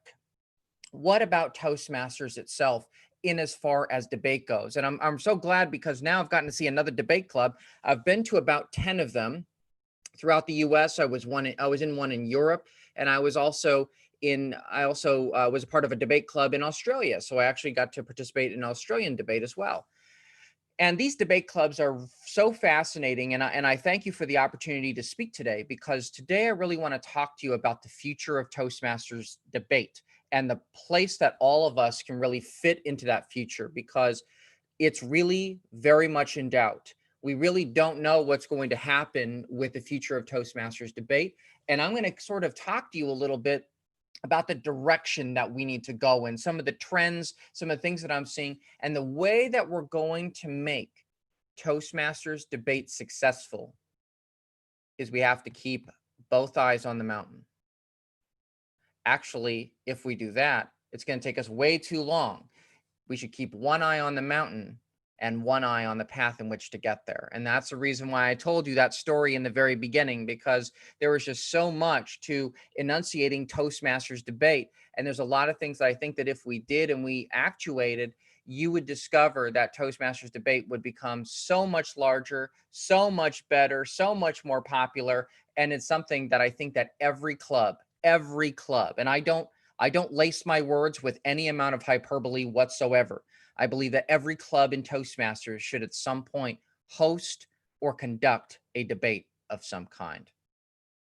And there's really three things I think that we have to do. And the three major trends that I think that if we really focus on and we really put our minds to, I believe that Toastmasters debate is going to be something that you will be able to see in districts all over the world. And the first of them is that we need to create a debate type that is portable. So we need to really talk about, and I'm going to sort of use some of the examples I heard from the debate today, which I thought was absolutely fascinating. And I look forward to talking to you a little bit about that, is that creating a portable debate style and format is something that will ensure that Toastmasters can be used from one place to the next very easily.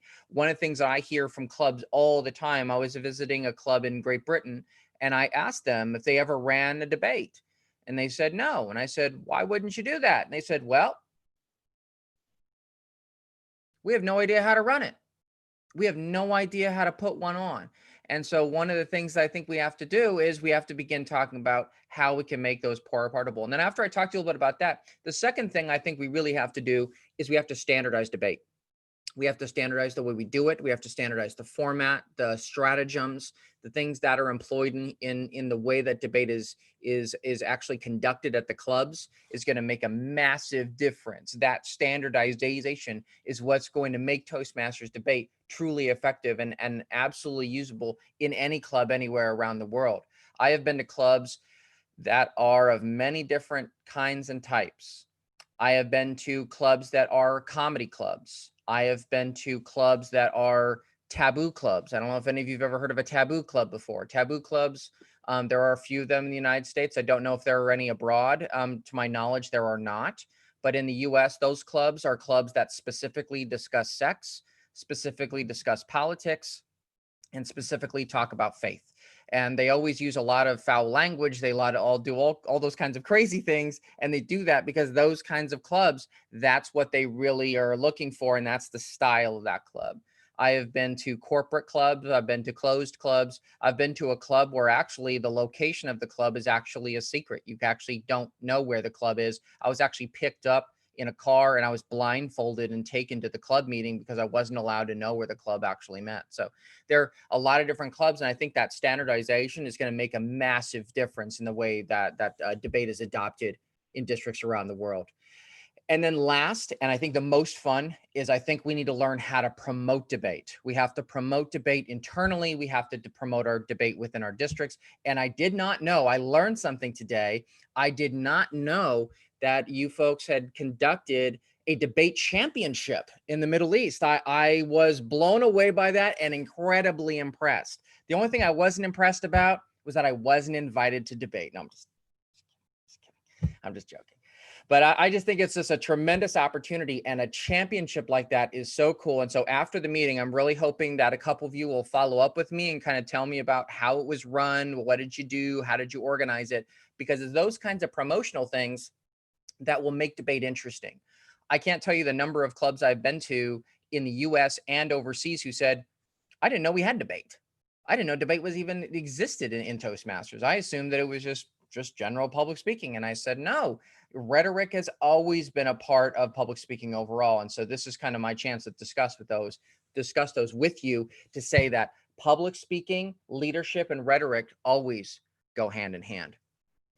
So let's talk first about really making debate portable. One of the things that I really enjoy about watching debates, and I enjoyed this one tremendously, is looking at the style of the club and the style of the debate itself. Styles from debate club to debate club do vary quite a bit.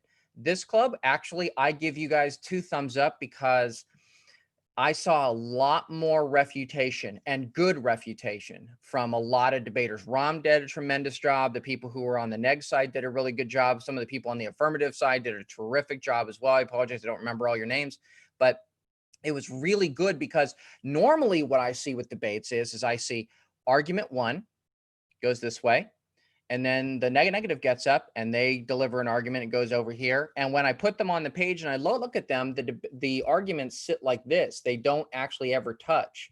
This side, I saw argument 1, and then I saw argument 2 and refutation, and it went back and forth. And I have to say, in all my time, and I've been in a lot of debates with Toastmasters, you folks are the most ruthless cross-examiners I've ever seen. Some of you guys would put trial lawyers to shame, because you are tough and you went after people very aggressively. There are a lot of clubs that don't do that. A lot of debate clubs don't like that. They don't want that style. And for them, it's a little bit different. But when we create a style where we sort of accept as a whole that this is the way that we conduct debates. See, in college, when I was debating, there were essentially 3 major styles of debate. One is called parliamentary debate, one is called policy debate, and one is called Lincoln-Douglas debates. So those are the 3 sort of major styles of debating in the United States. I know when I did policy debating, I competed against people from overseas. I literally competed against Nigerian debaters. I competed against South Africans. I competed against people from Asia. And these were policy debates. Are they political? Yes, they were generally on things like major global trends, things like dealing with international frameworks or laws regarding, humanitarian relief, or regarding genocide or globalization. See, actually, it's almost too bad, because I know that the original debate, or what somebody said the wrong debate type, I would have been fascinated to hear how you guys ran the globalization debate, because that debate encapsulates so much stuff overseas, and the global zeitgeist in the way that we're seeing the world right now, on technology, on trade, on the way that countries are interacting with business. It's a tremendous dialectic, and it's one of those things that debate can draw out that regular speeches can never do. That's one of the things that I think we need to differentiate when we do debate, which is the style is not simply you stand up, you talk for 5 minutes, and then you sit. And then the next person stands up, talks for 5 minutes, and then sits. Debate is not like that. Debate is we stand up and we deliver argumentation, and we marshal those arguments with evidence. Then the refutation not only makes the person who is in the negative side better, but it forces the affirmative side to then reconstruct the argument and then rebut or refute what was originally mentioned. That is a skill that is not done anywhere else in Toastmasters, period. There is not a single There is not a single educational type in any of the manuals. There's nothing in any of the current format of the RFP. There is nothing new that actually allows you to hone that skill of thesis, antithesis, and synthesis. So it is that side of idea one, idea two, which is contrary and mutually exclusive to idea one. And then it is this that then comes out with that final idea. It comes out with that final concept of what debating is truly about. I think the other thing that makes debate very portable, I think, once we begin to agree on a style, is the technology. And Zoom, this particular debate format, I really liked. And by the way, to the person who was the moderator, you did a fantastic job, because you know what he did, which I've never seen this done. When your time was up, he turned you off. He turned your microphone off. You don't see that a whole lot. I almost wish that real moderators would do that to real politicians, because they always have things they want to say that you're like, okay, that's not what he asked. He wasn't asking you about trade, or he wasn't asking you about education. He wanted you to focus on this one topic. But the moderator did a great job, even during cross-examination, which I think CrossX got very heated at times, which is interesting, because CrossX is a great chance for us to interact with Toastmasters in a way we don't do in other ways, do we? It gives us a chance to challenge each other's ideas in a format where we say, I'm not challenging you, I'm challenging the ideas. And by challenging those ideas, I'm making you better and I'm making me better, because we are then going through this exchange of ideas and we come up with an ultimate synthesis. I will tell you now that what I just told you may seem obvious to you, but that thesis is not known anywhere else in Toastmasters, really. Most people are terrified of debate. I have gone and spoken to some of the top Toastmasters in the world because I'm an accredited speaker. I get my phone calls returned from time to time.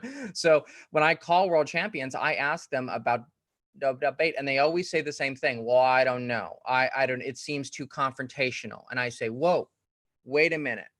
Some of my best friends that I will have until the day I take my final breath of oxygen on this earth are people I debated with in college.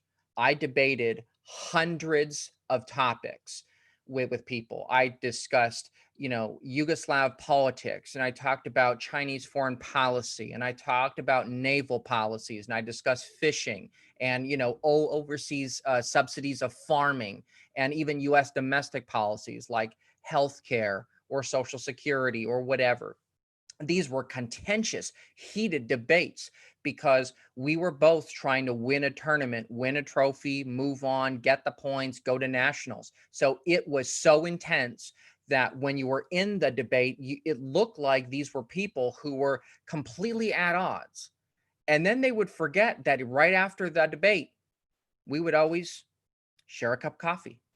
We always hung out. These were people who were great. And I think that style would make a tremendous difference in clubs all over the world. But what we have to do as debaters, and what I think that each club and each individual has to do, is you've got to let people know that the style of debate is we don't attack the person, we attack the idea.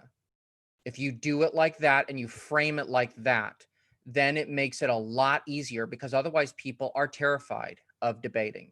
And if people continue to be terrified of it, it will eventually die out. It will die out. I've been doing this for a very long time. I've been a Toastmaster for a very long time. And one of the things that I've seen is that there are really good Toastmaster ideas. I've been to so many clubs and I've seen a lot of cool things that I said, I can't believe you do this. This is so cool. Why doesn't anyone else do it? And I just think to myself, I have to share this idea with everyone else, which is one of the reasons why I'm launching a blog, so that I can, and I've literally have pictures of 1,100 clubs I've been to clubs in Belgium. I was actually at a club that actually met at The Hague, where they actually had war criminals on trial for various crimes that were conducted in Serbia during the Serbian civil wars in the 1990s.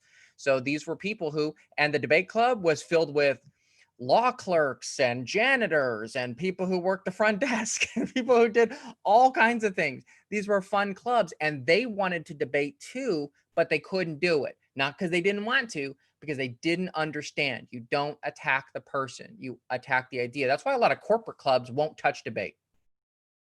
They literally will not touch it because they worry that, oh no, employee one's going to hate employee two. There's going to be this dissension. There's going to be these issues. And you explain to them that no, take the eyes off of that and take your eyes back to the ideas. And all of a sudden you see a tremendous tool to make everybody better. The second thing, once we sort of have the technology down, and by the way, I really hope that we get an opportunity to debate again. I hope I get a chance to debate a few of you because I want to take a couple of you guys on. I can't wait to, I want some of you guys to debate me. I want you guys to cross-ex me. I really want to see that. I haven't seen that kind of intensity in a while, so I'm excited about it. But we have to standardize. Toastmasters debate has to standardize. And we as debaters, we have to come to an agreement. Official Toastmasters, and when I say that, I mean things like the International Board of Directors, they don't agree on what the format of debate is. For those of you who know, I don't know if you know this or not, but Toastmasters does have a debate handbook. It is technically, because the education program has been mothballed, it technically is mothballed as well, but the reality is you can still use it.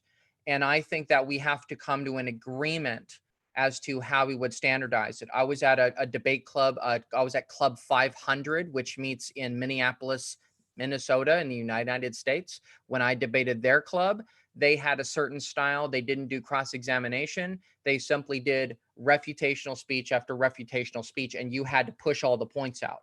And that's the way collegiate debate is most of the time. Cross-examination is only done in policy debating. Cross-examination is not done in parliamentary debate, and it really isn't done in LD debating anymore.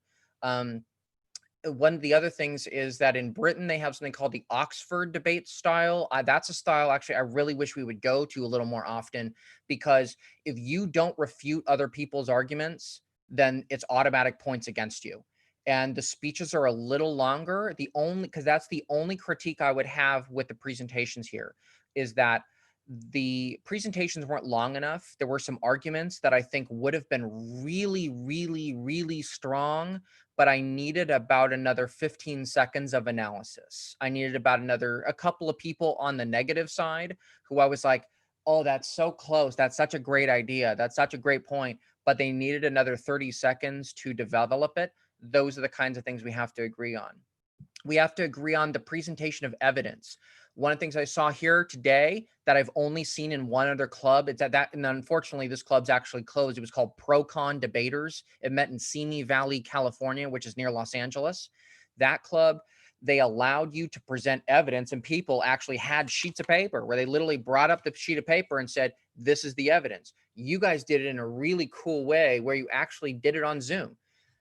I know this is going to sound a little weird. Not all clubs will agree with the presentation of evidence in that way, because when you present evidence, you have to have more time to analyze it, right? So one of the things that we have to agree on and think about is, if I get a piece of evidence presented, how am I going to refute it when I've only had 2 seconds to see it? You know what I mean?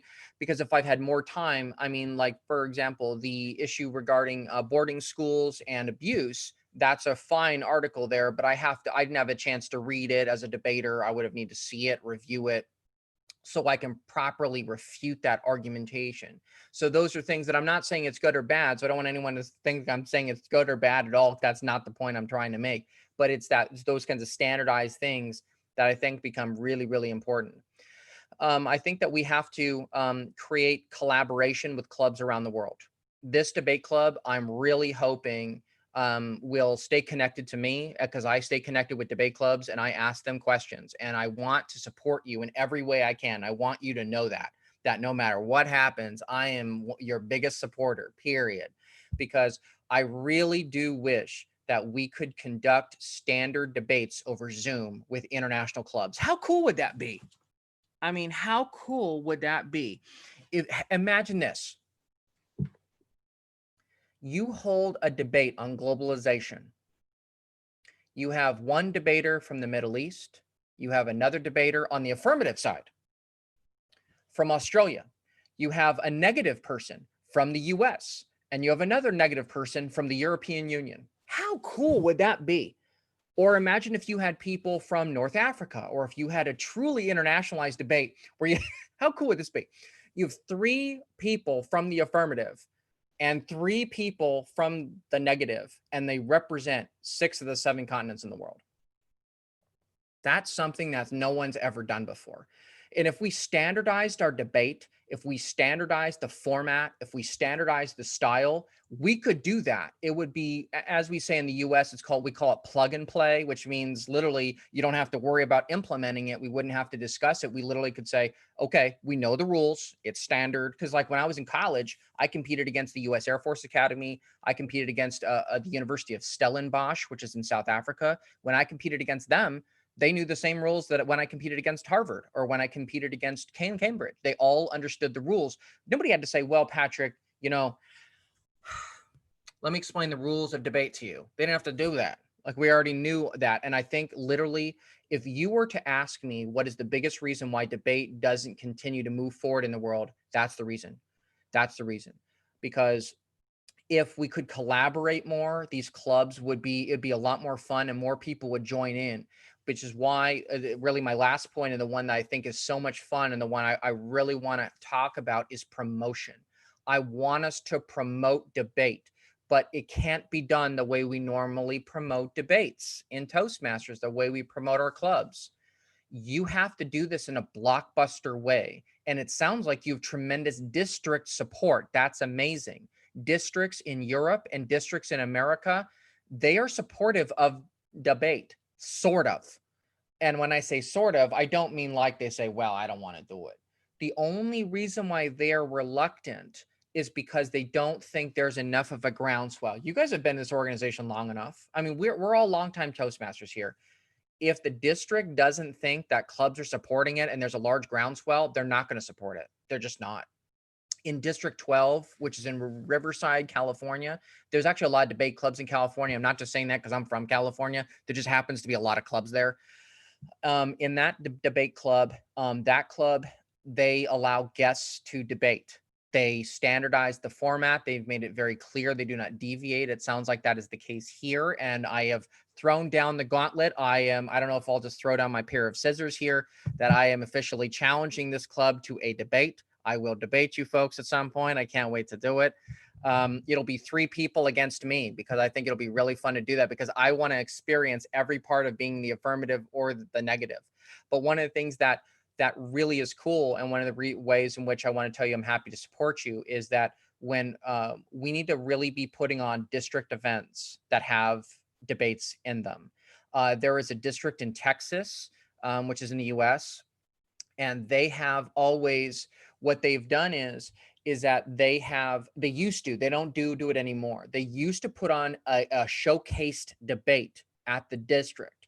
And I'm going to be fascinated to see what you guys have done in the Middle East, because it sounds like you've put on some really cool debates with debaters from multinational representation. That is what's going to make a major difference.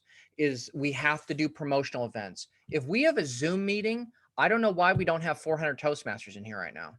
I really don't know. I don't know why. Well, should we have 400 Toastmasters in here? Oh yeah, absolutely. Now is a chance for us to do that. I see this is live on YouTube. That's fantastic. That's unbelievable. Because what we have to do is we have to put ourselves in a position where people see debate as fun. It can be fun. For a living, I do emergency preparedness. So I talk to people about how to prepare for hurricanes, floods, tornadoes, terrorist attacks, all kinds of things. And whenever I do a training, I never do doom and gloom. I never do sad stuff. I never do any of that. I always tell my audience, disaster preparedness and disaster plans are about making you better, making you stronger, making you more effective. I always get people laughing and we have a great time, and people say, wow, I didn't expect my disaster training to be this interesting. And I say, that's because I want you to view planning as empowering. If you see it as empowering, you will use the disaster plan. If you see it as something negative, you'll do everything possible to avoid it. And that's what I tell people about debate. If you view it in a negative light, boring, it's horrible, it's boring, it's horrible, it's all those things, then what's going to happen is that you're never, ever, ever going to be in a position where you're going to be able to have a real debate, because people are so afraid that a debate will damage their clubs, when in fact it does exactly the opposite. It promotes you, it makes you better, and it forces you to think. You can't just say whatever you want, because if you do, Ram is going to cross-examine you, and that, I wouldn't wish that torture on anybody. So these are the kinds of things that we have to do as clubs. We have to show people the districts, and we have to show people how we're going to refute, how we're going to push that out, because if people see that as positive, they will see them as cross-promotional. And I'm happy to help you in any way I possibly can, because I want to see debate grow. I want to see it do better. District directors have to put on special events. You guys have to invite people from overseas. We have to do these kinds of things. And then one day, what I ultimately want to see is, I would love to see a debate at the international convention. I want to see a massive debate done between 6 people from all over the world. Because when that happens, when you have people from around the world debating and supporting each other, they say, that person is from North America, that person's from Africa, and that person's from Asia. They're on one side. We have someone from the Middle East, someone from Europe, and someone from South America over there. That is when people are going to say, this can apply anywhere. And that's how we show true solidarity. In our world, we're incredibly politically polarized. That's just the way the world is right now.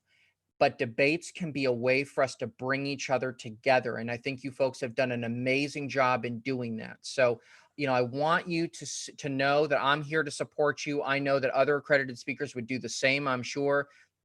And I want us to see us collectively work together to see how we can create a Toastmasters debate program that's not only in our own individual clubs, but that can be used in clubs of all different types and all different kinds. Because when we do that, we're going to ensure the future of Toastmasters debate is maintained no matter where we go.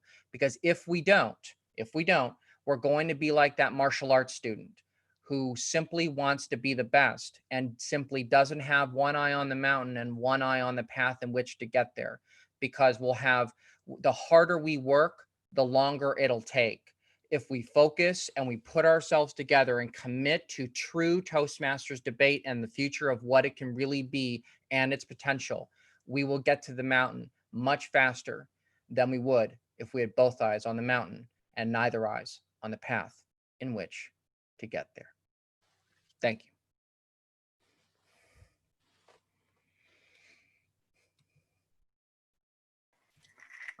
Excellent. Thank you so much, DTM Patrick, for this an amazing keynote about debate.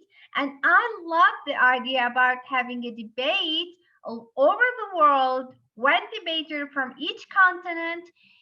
Toastmaster Anwar, our president, I do believe you have a new mission. So thank you so much. Do we have a question and answer session, or we just move on? Okay. So thank you so much, DTM Patrick. It is our pleasure to have you with us.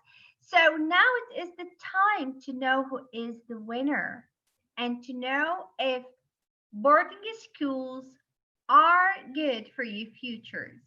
Personally, I am against, but at the end, it is your own decision, and it is the time to welcome our chief judge. So to know who is the winner. So DTM Morley, are you ready with the announcements? DTM Morley? Chief Judge, are you there? Morley? Yeah, hi, Ola. DTM Murali, we just finished the meeting. We're double checking everything. Now we will join the meeting and we'll announce the winner and the best speaker. Okay, so till we are waiting our chief judge, Aha, this is like the moment I hate as an MC. You need to think what you need to do. It's like table topics. You need to know what you will need to do during this time. But I do believe that to have different people from different backgrounds and to share many things about debating, that is really nice. And to practice debating is really important. I don't know, Toastmaster Anwar, would you love maybe? Oh, DTM Marley is here. Murli is here, yes. DTM Marley, do you have the? You are here. Perfect. Yeah. You saved me. So the platform is yours. So you will announce who is the winner, this debater, and the, let's see who's the winner from the teams who debated today. Okay. President, can I go? Yes, we will start with the role players Yes, go ahead. appreciation and then move on to the winner. I'll share Go the ahead. cuts. Thank you.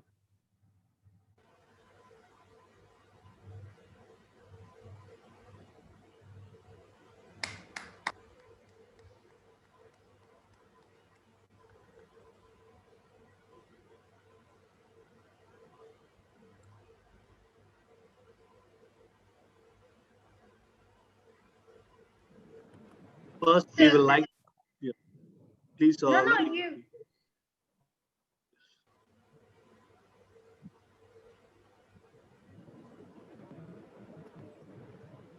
First, we would like to appreciate our role players for today's evening event. We would like to start with our Chief Sergeant at Arms, Toastmaster Sham Sundar. Thank you, Toastmaster Sham. Moving on to our next role player, our beautiful MC for today, Master of Ceremonies, Ola Rashid. Thank you, DTM Ola. Moving on to our next role player, the certificate of appreciation to Toastmaster Inobudo for the role as ballot counter. Our next certificate is for another ballot counter, Toastmaster Patricia. Thank you, Toastmaster Patricia. And now it's time for our next role player, Toastmaster Tasneem. Toastmaster Tasneem as a role player as timer. Moving on to our next role player, the host for today, GTM Alan Paul, who ensured everything went smooth and fine without any glitches. And of course, GTM Pramod Bose, who was a co-host who assisted us with the hosting role. And then our debate moderator, who took charge to control whenever required, Toastmaster Mazrul Haq, who did his role for the very first time. And now it's time for the result, for which I would like to ask GTM Murli to announce the result. Great. I really love both the teams, the way they competed, debated, and it was a lot of learning session. We are constrained to give only one winner. So today's winner is, is the team led by, drum rolls, team led by DTM Sangeeta, Sohan, and the great DTM Ramkumar Nachupali.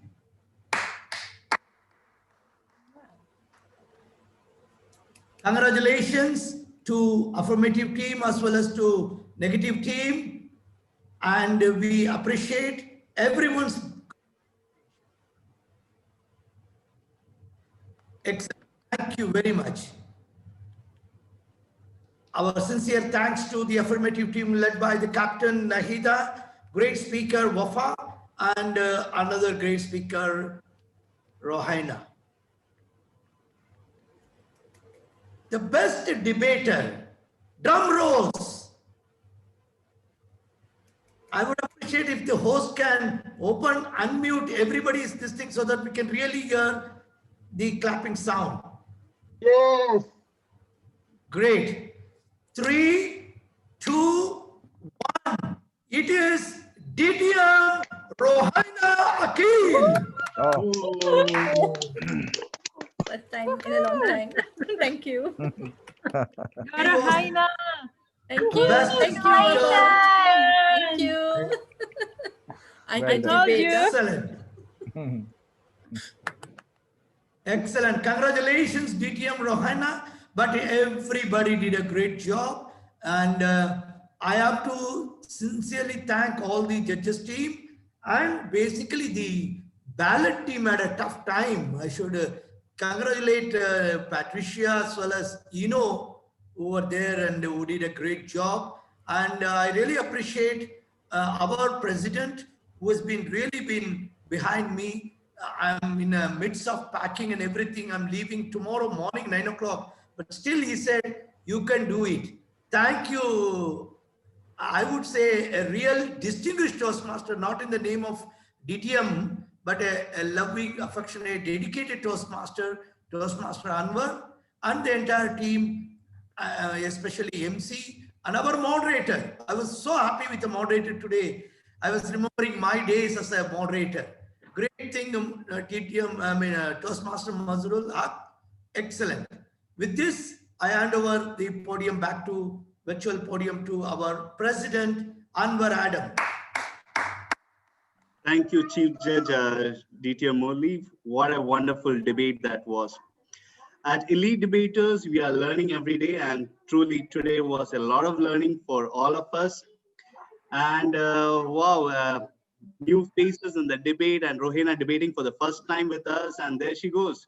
And team captain led by Toastmaster Sangeeta. Sangeeta, for all those who doesn't know, she is one of our international member who is from Malaysia. So you need to check what time she's debating. She's staying late just to debate with us.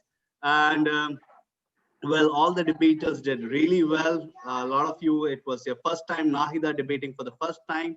And even the role players, moderator, Mazrul, and our ballot counters also, Eno, and of course, Patricia, who was also our international members. So great show, great learning. Thank you all for joining us.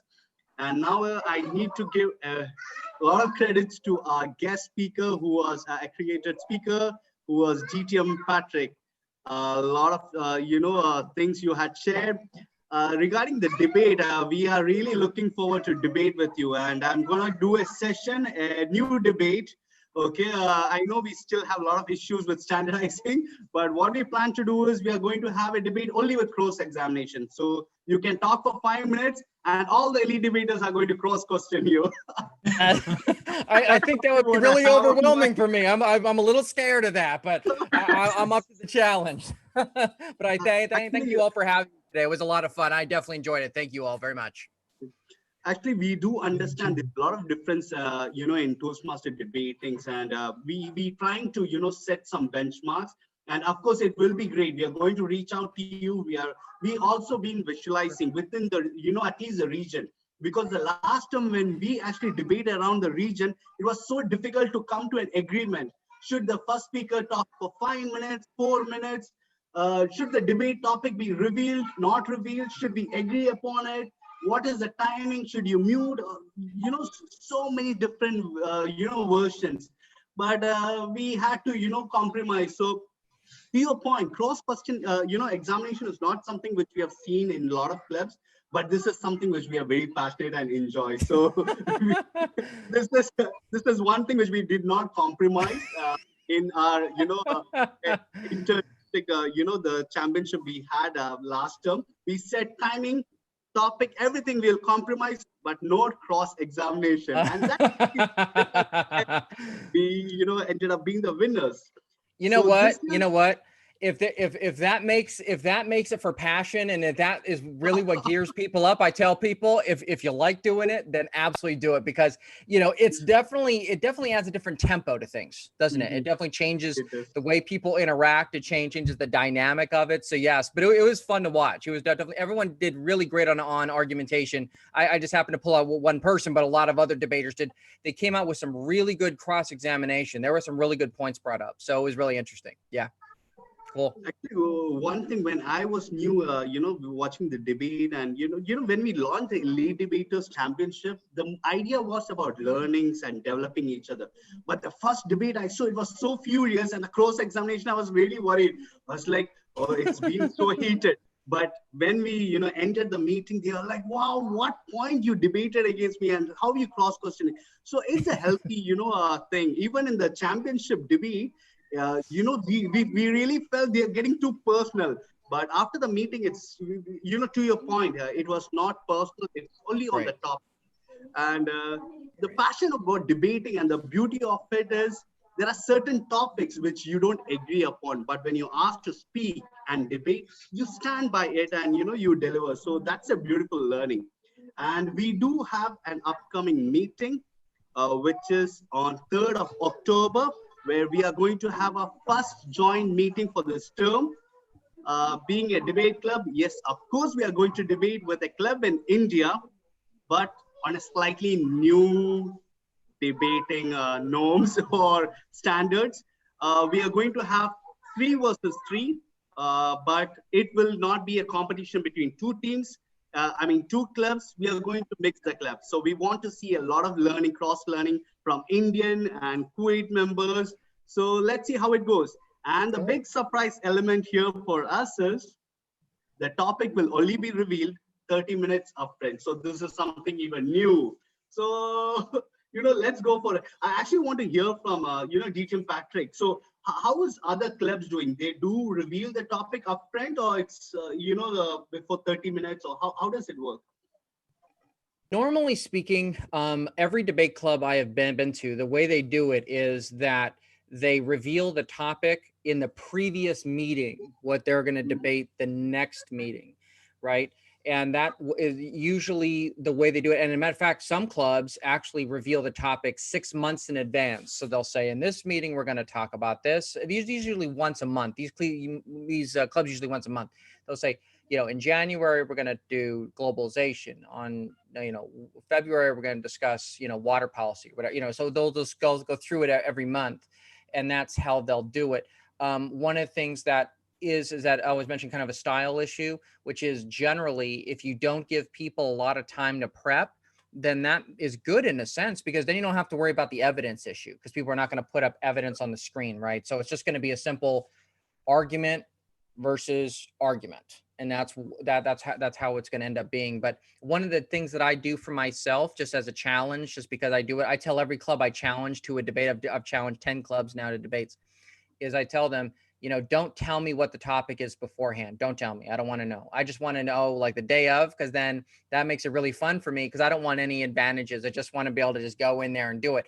And that makes it a lot of fun, because for me, the biggest value we get out of it is simply the having to think on your feet of argument and cross argument, argument and refutation, argument and rebuttal. Those are the things that make for really good style debates, and the tempo remains pretty fast, because a lot of things have to happen. You have a lot to get through. So that's a suggestion I have. You should try it during one meeting. During one meeting, do something that everybody knows about. Don't do an international debate. Do something on a topic. Actually, globalization actually is a great one, because anyone can talk about that off the top of their head, right? And talk about that and say, and then do that 30 minutes beforehand, get people thinking about it, and then do it, and then try it. Yeah. Sounds great. Thank you, DTM Patrick. I know we are, behind schedule for today. I apologize for it, but as a protocol, we would take few feedback. President, close the meeting. Sorry. President, can I request a moderator to enable the chat for everyone to appreciate our meeting today? Host, can you please do that? Okay, so before we get to the guest feedback, I would like to mention one last thing, which keynote speaker touched upon, which is we all want to see a dream when we have a convention and when there is a debate. And on that day, I want to visualize one of the debater at least to be from elite debaters. So let's start working for that. With that note, I would like to take few guest feedback. I would like to start with the TOS Brazil PQD who's here with us. Ma'am, can you, yeah, there you are. Yes, thank you, feedback. Edward. Thank you. That's Edith. I am PQD for District 111, that's Brazil. And I'm so happy to be here. I got this as a suggestion from Angelina. I think she has been attending your meetings and I was fascinated. We are going to all debate we can. I've been studying about debate because, and that may make Patrick happy, we are running a national debate contest here in Brazil with our clubs. That means that all clubs, we are small, yet small, although we grew 50% last year, we are growing fast, but we engaged all our 32 clubs in debating. So that was the first level. Then they went to area competition. And now we will have on October 31st, the national debate with the 8 representatives from each of our areas. However, that all in Portuguese. Sorry for that. That's our language. However, we have English speaking clubs, and I'm so glad to meet you guys and to meet with Patrick because we would love to have debates in English. We had it done by few of the clubs, which are English speaking clubs, but they're not as many so that we can have a contest. However, knowing you, Patrick, and knowing about this club, I think we may have this global contest that you were envisioning, Patrick. So count on me. I will share my email in the chat, and I would love to see you guys more. And I truly share this passion for debate, most of all because of the cross-examination, because you have to prove what you're saying, and that's so great against fake news.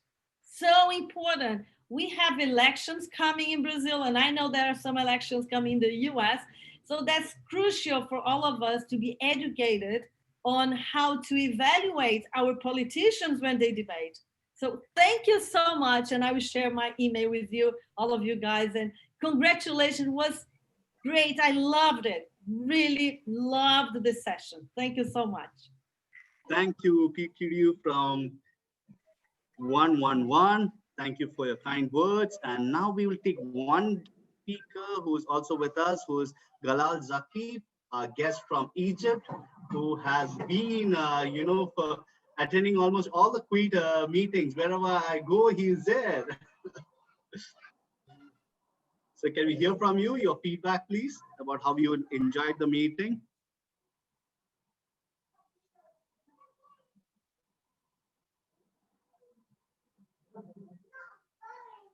It looks like he has some net issues. Can we hear? Yeah. You see there. Okay, we will move on until he fixes. He did not listen to you, I think. Yes, looks like his his audio is not connected, I believe. Okay, we'll move on to Leon, who is here with us. Leon, you have been attending most of our meetings. So how did you enjoy today? Leon, are you there with us? Yeah. It was a good meeting. I enjoyed the debate and the examination and all the different technical terms. Sorry, I'm not aware with you. Thank you. Thank you. Over to you, Anu. Thank you, Leon. Appreciate that. With that, I would like to now bring end just two announcements. One, as I already mentioned, 3rd of October, we would have a joint meeting, which will be the first meeting we would be having this term. And also we have done with our 5th debate today and part of Elite Debaters Championship. Our last debate is scheduled next month. But after the championship, we are going to come with something very interesting. So stay tuned because we do bring challenges and surprises. And of course, with the key purpose that we want to develop the debating element in our club. With this note, thank you once again, all the guests. Anwar, can I have 1 minute, please? After we officially close, we can, all those who wants to stay back can stay back and network. So please allow me to officially close today's meeting. Thank you all once again. The meeting is adjourned. Thank you. Now we are all free to, talk, network. I would like to say bye-bye to DTM Murli Manohar, who has been with us in the club. He's not leaving the club, he's only leaving the country. And a very passionate Toastmaster in Kuwait. He's been supporting and he has started a lot of clubs in Kuwait. Kuwait is certainly going to miss DTM Murli Manohar, but we won't because we are going to stay connected with you and look forward to see you here. I would like to, Ram, if you would like to mention something, please go ahead. Is Patrick here? I am still here, yes. Yep, I'm here. Thank you for that insightful educational session. I personally convey my gratitude, sincere gratitude, and sorry for bothering you for an entire week. I appreciate and definitely are not going to leave you. If you're talking about the global, we would like to brag you and put you with us as a team for Elite Debaters. Would you be? Will you be? Sure, Okay. I'd be honored. Relax. I'd be Thank honored you. to do so. Yeah, we love it. We loved it. And the second thing I was asking Anwar that we need to talk. Actually, I would like to, because we groomed, actually, I didn't know about the debate. I personally would like to thank my guru, Area Director 17. Is he here? Prince George.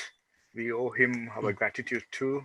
We appreciate his efforts anytime, whatever reference we want, whatever the subject we talk, he's always standing for us, explaining, guiding, without even saying that, Ram, I'm busy. No, always he's there for us.